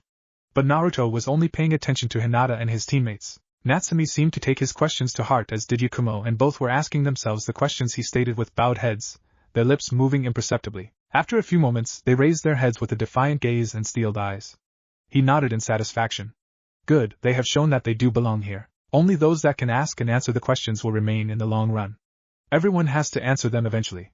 Even those that don't believe they do. But now it is time to see if the Hyuga shall answer. Hinata shakily raised her arm and forfeited. This elicited many sighs of relief or disappointment. Naruto shook his head and walked away. Hinata followed up to the stands to stand by her team with tears in her eyes. Her teammates and sensei gave her sympathetic looks, a comforting hug/pat on the back, or words of encouragement. The final match was between Sabaka no Jia and Rock Lee. Lee was an interesting fellow for his choice of clothing, his exuberance, and the fact he mentioned something about youth every other 10 words. When the match started, Lee shot off at surprising speed, taking the use of surprise to his advantage by leveling a heavy kick to her side. She hit the opposing wall, and got back up with cracks along her skin. As it turns out, she had a layer of sand that covered her skin for extra protection. Unfortunately, this had awoken her bloodlust as she tried everything in her power to kill him. Lee ended up being forced to remove his weights, then reveal his final trump card, the hidden gates. Lee had her on the ropes, but his body couldn't withstand the sheer power that flooded it with the activated gates. He ended up being caught and having his left limbs crushed. He was saved by the timely arrival of his sensei. Jia was announced the winner. The last fight was between Choji Akimichi, heir to the Akimichi clan, and the last Sannin, Dosa Kinuta. Naruto was slightly embarrassed that Choji only went down to fight because he was promised food. Then he starts off with what was probably his trump card, the Nikuden Sasha, human bullet tank. Obviously, his opponent was prepared for this technique. Dosa used the metal gauntlet on his arm to use sound waves against the Akimichi heir. Most thought Choji was unaffected by it, but Naruto knew better. The Nikuden Sasha inflated the body of the user to epic proportions, and sucked the limbs into itself. What this did was create a ballooning effect. With the body now being mostly chakra and air, the sound waves would bounce back and forth inside Choji's body, making it even worse for him. It showed when Choji rolled into a wall and came out unconscious. After said fight, All winners of the matches were called down to the arena floor to find out who will be their opponent for the finals. They each drew a number from a box carried by Anko. The number would signify who they would fight in the third exams. The matches are as follows: Natsumi Uzumaki vs. Niji Hyuga, Sabaka no Jia vs. Sayuri Uchiha, Hataru Abirame vs. Sabaka no Kenkuru, Shika Nara vs. Sabaka no Tamari, Naruto vs. Dosa Kinuta. Everyone was told to train for the last exam in 1 month. As they left, everyone knew that in 1 month, possibly everything will change.